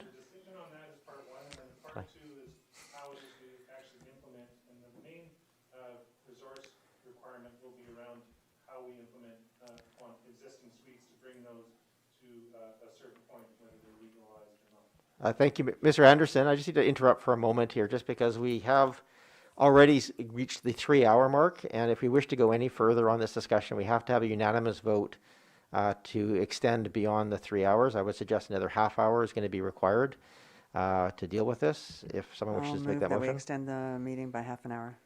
Moved and seconded. I'm going to call the question. All those in favor? Councillor Green? Yes. Councillor Patterson? Councillor Zelka? Okay, thank you. It does a reminder that we have a long night here, and we should move through this as efficiently as we can, but we want to get a full discussion in. Mr. Anderson, I'm not sure if you were finished your conversation. I apologize for interrupting. I just had to deal with that procedurally before we hit the 3-hour mark. No, thank you, Your Worship. I think I provided my comments. Councillor Nay, is that sufficient? Yeah, I guess, I mean. I'm not taking away from Okay, your broader argument. okay, I just don't want to. I want to make sure that we're clear that Yeah. they're not necessarily entwined the way that you suggested. Any other discussion? Go ahead, Councillor Braithwaite. Thank you. I'm glad that it was clarified that we're not orphaning the secondary suite priority, because if we were, then I wouldn't feel as strongly as I did about having the village area plan first. And I think Councillor Nay is right that both of them do inform one another. But to my mind, I would like to see the village area plan first, and and have that completed to a place where perhaps the new council coming in can just try and implement it. Again, I think we owe this to not only our residents, but our business community. Some of who've been waiting for over 20, 25 years for us to complete this. And they have put in, we have to also remember this, around $1 million to have a village plan implemented. So I think that we do have we do have to keep that in mind as well. So I would really prefer to keep it the way staff has it laid out. They're all important. It's going to hurt me to have to vote against the amendment, but I am going to vote against it because I feel that staff has put a lot of time and energy into putting the priorities into a timeline that is probably more suitable. Thank you. Thank you. Is there any other discussion on this? Go ahead, Councillor Appleton. Just very briefly, Your Worship, I guess I'm in support of the staging as it stands, but I do feel like there is additional language that needs to be incorporated about requesting that the resources be included in the financial plan. So I would propose a second amendment after this one, I guess. Okay, thank you, Councillor Appleton. But we're just dealing with this amendment at the moment, just in terms of the order of priorities here. I'm going to just go to anybody on the phone that wishes to speak. Councillor Zelka? Go ahead, Councillor Zelka. Thank you so much, Chair. I'll be voting against the motion for similar reasons to Councillor Braithwaite. I definitely would like to see the village area plan start to be developed as best as possible. Now, of course, all of this is best case, assuming that we actually have a chance to start with some public engagement in the next 12 months, which actually may not actually occur. So I think this is aspirational, but we'll do the best we can. Thank you. Thank you, Councillor Zelka. We had the microphone off there. Did people on the phone hear that adequately? Yes. Okay. Any other discussion? Yes, Mayor. It's Corrine. Go ahead, Councillor Green. How will this impact the housing plan then? If we don't invert, so if we put the village plan ahead of the infill housing opportunity planning, how does that impact the housing plan that we've all talked so much about? Thank you, Councillor Green. The timelines are 2023, optimistically in the report. Mr. Anderson, do you have anything to add in terms of where you see that infill discussion starting again? Thank you, Worship. Maybe to the first point or first question, each of these elements we're talking about are components of the housing framework. So getting each of them done will complete the housing framework. The order in which we do that won't impact our ability to come to a housing framework when we're done all of this. I think that's the main point I wanted to make on that one. Okay, thank you, Councillor Green. Anything else? No, thank you. And Councillor Patterson, anything to add? No, thank you, Mayor. Okay, thank you. I'm going to speak strongly in favor of the motion, although I think for a couple of reasons here, and I'll try and change people's minds with my comments, although I'll be brief. One, anytime you make a significant change in priorities or direction, it slows down the process. And I think there's a significant risk. I don't see very much possibility of getting to a meaningful conclusion of the village plan prior to this term in any case.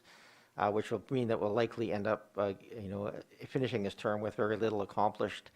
I do see housing as the more urgent of the two priorities. Recognizing the need for business, it's a very small part of our overall housing, and the housing and density on those corridors is not immediately changing. They are changing in the next in the next decade or two, but they're not changing in the next year or two. And we have significant changes to housing happening within our single-family established neighborhoods. And I see that as the primary priority that we have to deal with our housing issues. The village and the corridors are incredibly important. I just don't see them in the urgency in terms of the change process. And I guess the last piece of this is I argued this for a long time, that the uptake and the support for things like suites is very widespread in our community. It's widespread against, as was asked in the original ask in the OCP thing, was so long as you're dealing with all of the issues that come with it. But the other half of that is it has to be seen to be addressing needs. And suites are a solution, but one of a continuum of housing options. Where, if we don't have also things like duplexes legalized, if we don't have townhouses legalized, if we don't have other housing options legalized, then all we're doing is dealing with suites, which exist already, and don't really do significant amounts to address the broader housing needs of our community, to add the diversity and the housing options that we want. That missing middle is such a critical piece that's missing, and it's really the impact that we've had, that we can have on this community. I really feel strongly that the best way that we can address the future of this community effectively, given the start we've had with the housing needs report, with the secondary suite study, the secondary suites process, is to continue down that path and focus on the infill. So I'll strongly support this motion. I think it's important for us as a council to complete this term and set the foundation for the next council to deal with the village plan and treat that as seriously as it needs to be. Not a partial plan, but a fulsome plan that really looks in depth at all of the intermingling pieces of transportation, density, store frontage, sidewalks, et cetera, to make that really be the platform that sets our standard for the next 100 years. So thank you. Happy to take any other comments at this time. If there's not, go ahead, Councillor Green. Yeah, sorry. You know the sound of my now. I will also support the motion, but I will reiterate my concerns about the timeline around the zoning bylaw revision, with that caveat, but I will support the motion. Thank you. Thank you, Councillor Green. We don't have to state our things. We're just going to have a vote if there's no other comments or discussion.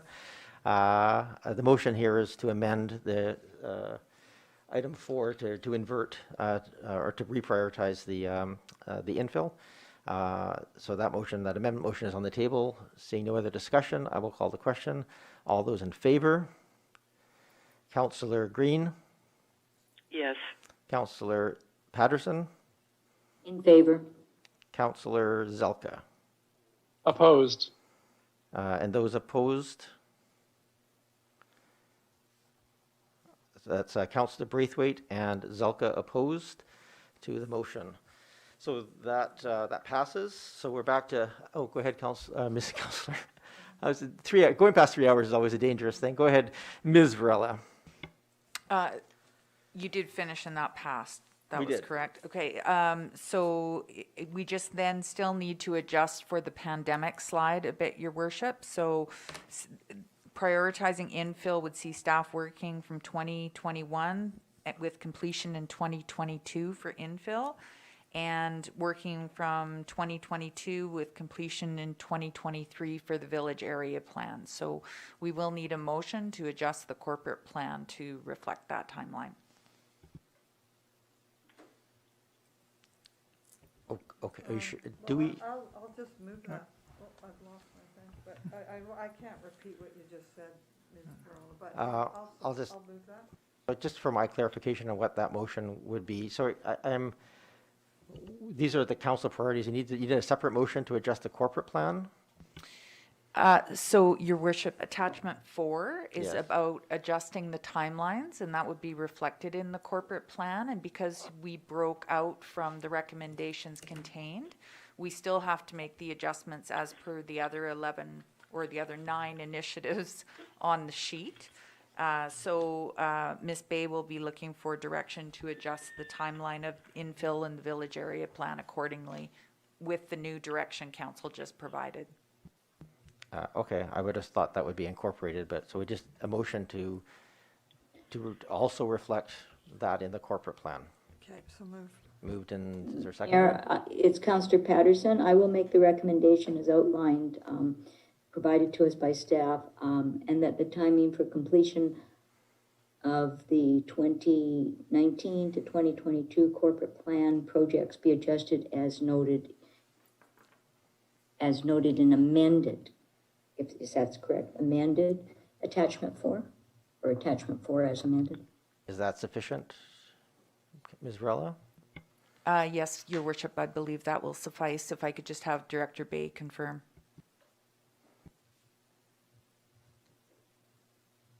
Thank you, Your Worship. So just to confirm then, under Initiative 4 with the infill housing, the timing would be delayed to change the completion date to 21-22.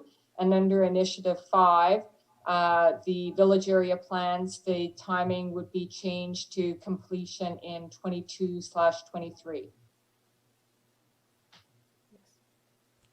That's my understanding. It's Councillor Patterson. That's what I heard. It's the, okay, no, that makes sense. It's just the changes were already to 2023 for the village plan, so I was confused by the piece, so it may not be completed in that time, but at least that gives us clarity of what the expectations are. So that's moved by Councillor Patterson, and was it seconded? Question. Go ahead, Councillor. I'll second it. Okay, moved and seconded. Go ahead, Councillor Zelka. Thank you. A point of procedure. We just finished passing an amendment to another motion. So is this another amendment to the main motion, or are we back to the main motion? I'm confused where we are. Give me a second here, Councillor Zelka. Ms. Williams, perhaps you might want to just give me sure I'm not going offside on this one. Yes, Your Worship. This is an additional amendment. The previous amendment has passed, so this is an additional amendment to the main motion. Can I just? Thank you. So we have a motion and a seconder. That's fine. Is it not possible to, at the end of this, any changes we make on here, to make an omnibus motion, just to say, to please reflect in the corporate plan the changes to timelines reflected in these changes, or is that not sufficient here? I'm trying to make sure I understand why we're doing this. I question making an amendment to this, which is not the work plan. I just want to make sure I'm on the right side here. Yes, Your Worship. You could certainly withdraw the motion that's on the table. If the seconder agrees, the mover could withdraw that motion, and you could wait until you've completed the motion that's on the table. Okay, I mean, I'm happy to do it as we go because it helps us reflect on what the impacts are. I just want to make sure that that's in order, because the work plan is, as Councillor Zelka raised, a different issue than these, which are council priorities and recognizing their impact on work plans.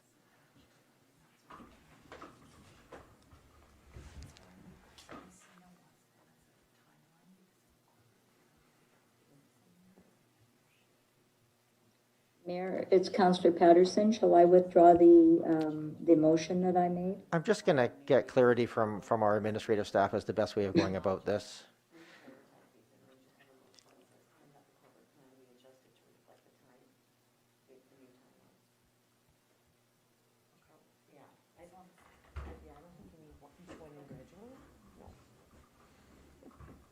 Ms. Williams?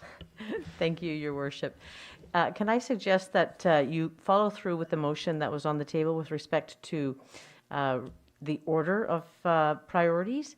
And when that's complete, you can just finish that off with a separate motion that just says, and that the timelines within the corporate plan be adjusted to reflect the changes noted above, rather than assigning an individual timeline to each resolution. But that's my preference, so I appreciate that. I think that's a better, if for nothing else, the work plan may come back next week, and with those adjustments, they may have slightly tweaks to that based on the conversations that we have. So Councillor Patterson and Councillor Ney, I think, were the mover and seconder. Are you willing to withdraw that? And we'll just do this, reflect the changes in the corporate plan at the end of this process.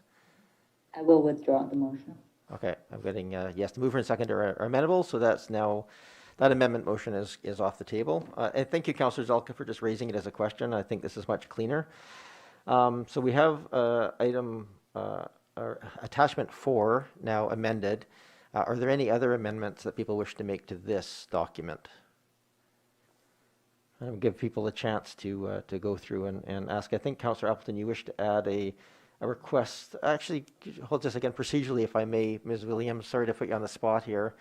If there's a motion, which I anticipate, asking for additional information related to options for costs, for example, of a consultant or what have you in the financial plan. Is that appropriate here as part of this? I think it probably is, because this is where we're talking about it. But it's not really an amendment to this document necessarily. It's asking for more information to come back attached. So I just want to make sure we're getting motions appropriate in here to reflect the ask and have that information come back to the next meeting where we're actually going to start making some decisions. It would be appropriate if Councillor Appleton wanted to pass a motion requesting the financial implications to come back, because you have just reprioritized and switched a project that's going to impact work plans. So that would be appropriate right now to amend the motion on the table and to say that the whatever it is Councillor Appleton would like to say. Or any councillor for that matter. I think the request is to, not necessarily on this one, but on any of these items, if there's an ask to contemplate the addition of some if we wanted to say give more money to meet timelines, what would that look like? Is sort of I think going to be the gist of some of these. So I think I'll take motions. I'm trying to think of how I word that effectively in a way that doesn't. We'll deal with it as it comes up. How's that? I'll think about that.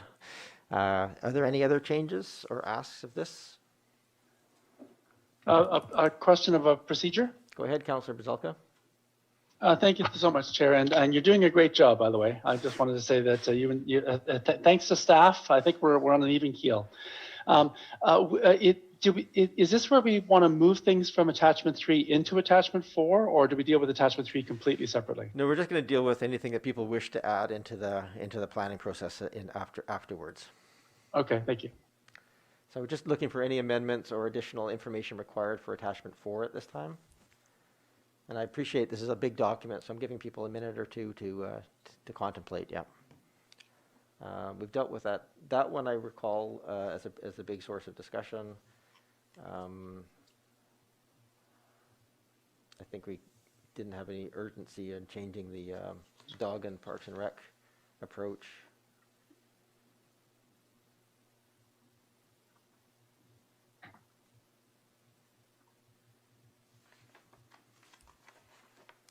I do have to move us forward, so it doesn't have to be a perfect motion. If anybody wishes to move anything else for additional information. Councillor Appleton, sorry to put you on the spot. Thank you, Worship. I guess I would move that with respect to initiatives 4 and 5, that the additional resources required to maintain as close as possible to the original timeline be included in the 2022 draft financial plan.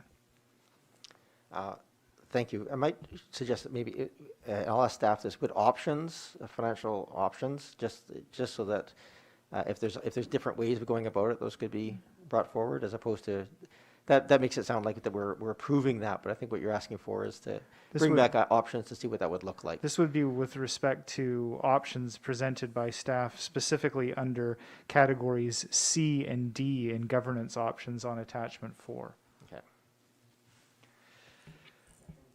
Moved and seconded. So essentially you're asking for options to come back to see if there's ways that we can spend more money on consultants to move timelines, keep timelines as close as possible to the original timelines. In brief, yes, yeah, Your okay. Worship.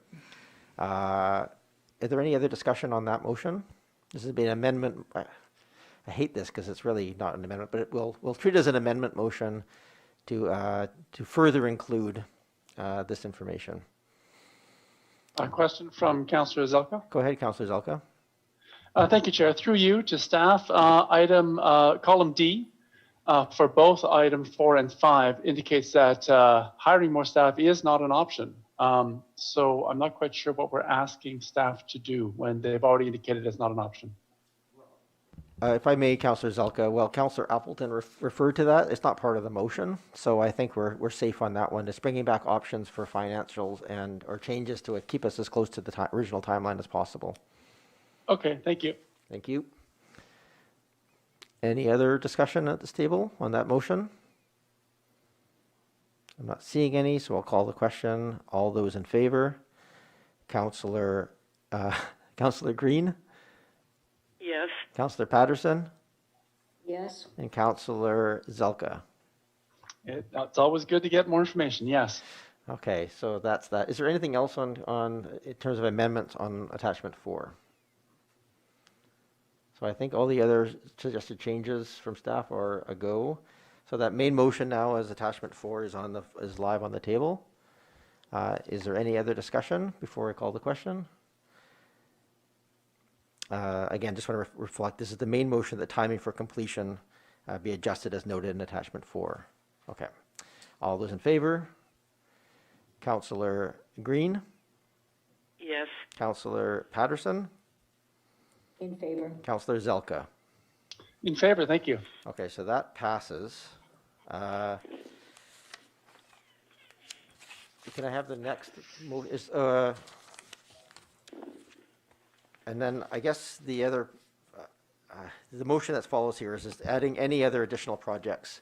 And the wording of that would be that the following project be included in the 5-year financial plan budget documents. So this would be anything off of attachment 3. So is there anything that people wish to, go ahead, Councillor Appleton. Thank you, Your Worship. So I would move that funding to action recommendation 4 of the Community Climate Action Working Group be included in the draft 2021-22 budget. Is there a seconder? Second. Moved and seconded. Thank you. I don't want to preclude, but I think I'll wait for the councillor who just had to leave for just to come back in the room. I think that's appropriate before you motivate.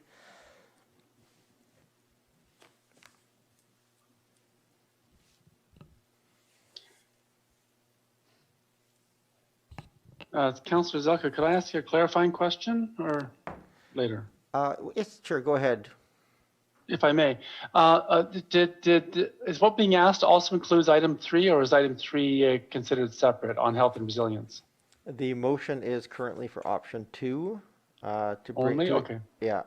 So this would be in the All right, budget. Now, this would have work plan implications as well. So I think this is the question of, I'm not sure how, is that wording sufficient? Because it's really a financial question being asked here.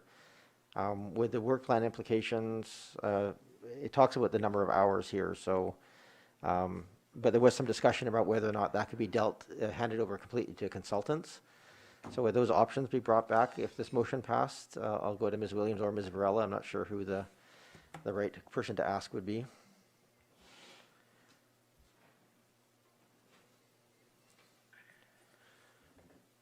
This is hard to do when we're all so remote because there's no sort of leaning over and having a conversation amongst staff. It's all going to be done through text or email in the background or chats as the conversation is happening here. So thanks for your patience, everyone. Go ahead, Ms. Varela. Thanks, Your Worship. I'm just looking for some clarification. Were we speaking about consultant or additional staff or both? Sorry, I missed something there. Well, the motion is made asking for financials in the budget, in the 5-year financial plan. So, Councillor Apple, why don't you, I'll give you the opportunity to motivate now that Councillor Braithwaite is back and perhaps clarify a bit. Thank you, Your Worship. And to that end, that was the purpose of my asking the question about whether or not this was something that could be completed by a consultant. So I guess it would be my expectation that staff would evaluate what the best option was as far as a staff or consultant or a combination of both, and present the the financial implications of what the most workable proposal would be, I guess. So I would leave it to staff to determine what the best balance. Clearly there is a resourcing component to this, but what the balance is between staff and or consultants is, I would say, to the discretion of staff. Okay. And with respect to motivating for the larger motion, I would just remind Council again, this is a recommendation from the Community Climate Action Working Group. This specifically relates to, and Council has heard me speak about the 2 largest areas of our influence as a council with respect to climate action. Those are housing and transportation. This is specifically about housing, and has been brought up a couple of times tonight. How keen we have heard the community and members of council are to assist in retaining existing housing and upgrading existing housing. This speaks directly to that. This is the tool that allows us to determine how we can support the community in upgrading and improving existing housing stock, retaining heritage buildings and improving our existing housing to prevent them from being demolished and to retain that housing that people feel so attached to. So this is that component. Thank you, Councillor Appleton. Is that sufficiently clear to staff? Yes, it is, Your Worship. I'm just trying to figure out the best way to do it because the way the recommendation currently reads, it says to amend the financial plan as in the staff report, and I'm just thinking that would require amending a lot of schedules. Staff might bring forward the research for council to consider as part of the budget process, so Ms. Williams might have suggested wording for us there. Thank you. Ms. Varela. Yeah, if I can suggest that rather than wording it so that we're asking staff to include it in the draft 2021-2022 budget, that we ask that staff bring back options to action recommendation 4 of CCOG for consideration during budget deliberations. Is that amenable to the mover? Ms. Williams, turn yours off. Thank you. Go ahead, Councillor Appleton. Yes. And the seconder, Councillor Ney, are you happy with that move? Okay, so that's been reworded friendly with the assistance of staff. Thank you. So that motion is now on the table to include those options for consideration as part of budget. Is there any other discussion on that? I'm listening to the phone as well. Not seeing any. I'm happy to make that to call the question. All those in favor? Councillor Green. Yes. Councillor Patterson? Favor. Councillor Zelka? In favor. Any opposed? Seeing none opposed, that passes. We have anything else from option 3 that people wish to bring forward? From attachment 3 that people wish to bring forward? Councillor Zelka, if I may. If you wish to bring something forward, I'm just going to have to get another motion to extend the meeting by another 15 minutes. Super quick. No, I still need 15 minutes at least, just to make sure. So can I get a motion to extend? I'll move to extend the meeting by 15 minutes. Second. Moved and seconded, thank you. Just going to call that question. All those in favor? Councillor Green? Yes. Councillor Patterson? Favor. Councillor Zelka? In favor. Okay, Councillor Zelka, you have the floor. Thank you so much, Chair. Item 3 on health and resilience, I'd like to move that in a motion similar to what was done for item number 2. And if staff could help me with the wording, I'd appreciate it. And I'm just, forgive me, just got to bring this back up again here. And this has to do with demolition waste management policy. I think this is one that could use a bit, okay, the motion is made. Is there a seconder? Well, I guess it hasn't been made. We're asking for wording from staff, sorry. Thank you, Your Worship. Can I suggest that we simply word it as the previous one, that staff provide options to action initiative number 3 under health and resilience for consideration during budget deliberations? Yes. Okay, is there a seconder for that? I'll second that. Thank you, Councillor Green. Now, this is one of the more vague requests, so I just want to make sure that perhaps I will do that offline if there's maybe some explanation of what the intention here is, because there's operational impacts as well as costs. So I just perhaps, but it's moved and seconded. Ms. Varela, did you have anything else to add? I was just wondering, because the earlier discussion had talked about attaching the info sheet to the demolition permit application and handling that as an operational matter. Was that the intention of Councillor Zelka, or was there another alternative? Thank you for that. Go ahead, Councillor Zelka. Thank you very much, Chair. When staff comes back at budget time, as that being one of the options, I would definitely, which obviously would be a zero cost item potentially, I think that's quite reasonable. But if they did have a brainstorm on something else that we could do, that might cost just a few dollars more, I would certainly be open to hearing about it. Okay, Councillor Zelka, I think there was sort of 2 splits. One was looking at it more holistically as a grander policy and implementation, which would be essentially a consultant to run that process from beginning to end. That would have a cost attached that could come to the budget, and then the second half would be the in-house informational portion of the piece, which would not have cost and would not have to go to budget. Yes. Is there any other? Staff is expressing concern, Your Worship, that if it was going to be the larger option, we currently just don't have time, especially considering the resolution that just went before. So I'm wondering if council would consider directing as per the operational recommendation and attaching to the demolition permit application. I would be open to that if the seconder is as well. Yes, I am. Councillor Green, okay. So it's moved. Sounds fine. So that would not be information on, the motion then is really asking for financial impacts, but those two are not so much financial impacts, are they? They're more just operational pieces. So this would essentially turn into one of the resolutions on our list that would get ticked off when it gets completed. Is that correct? Okay. Is that understood, Councillor Zulka and Green? Yes, quite reasonable. Yes. Okay. So it sort of Thank you. moves it from this process, but adds it to our task list. So thank you for that. That motion is live. Is there any other discussion? I'm not seeing any. All those in favor? Councillor Green? Yes. Patterson? Yes. Zelka? In favor. Thank you very much. Are there any other items from Appendix 3 that people wish to do something with? I'll call once. I will. Go ahead, Councillor Green. Yes, thank you. The only one that I still feel strongly about and would appreciate knowing from staff what this would look like as a standalone project is the review of the floor area ratio. I recall Mr. Anderson's comments and I appreciate them, but I just wondered, would it be possible to get, similar to item number 2 under health and resilience, would it be possible to get the same information on number 1 under diverse housing?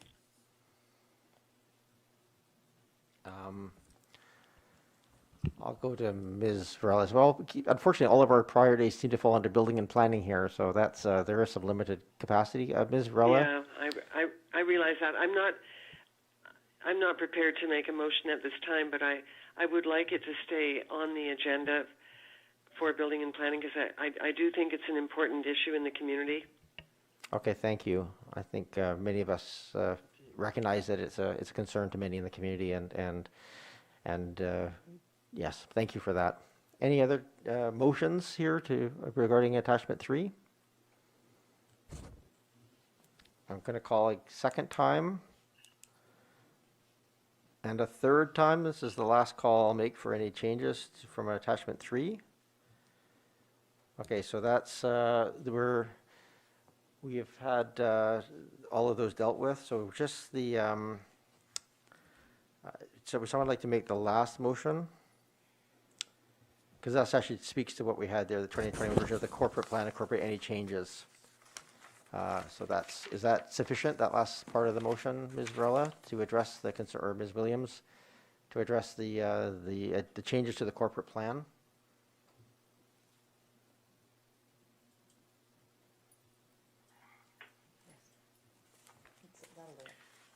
Is that sufficient? Yes, Your Worship. Okay, thank you. I'll make Councillor that. Braithwaite, you're doing all the other ones, you might as well do this one. I'll make that motion. Do you want me to read it out, or?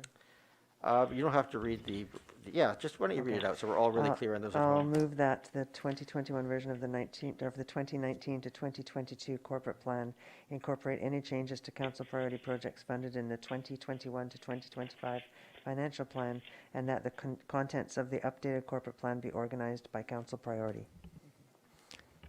Is there a seconder? Second. Moved and seconded. Is there any discussion on this?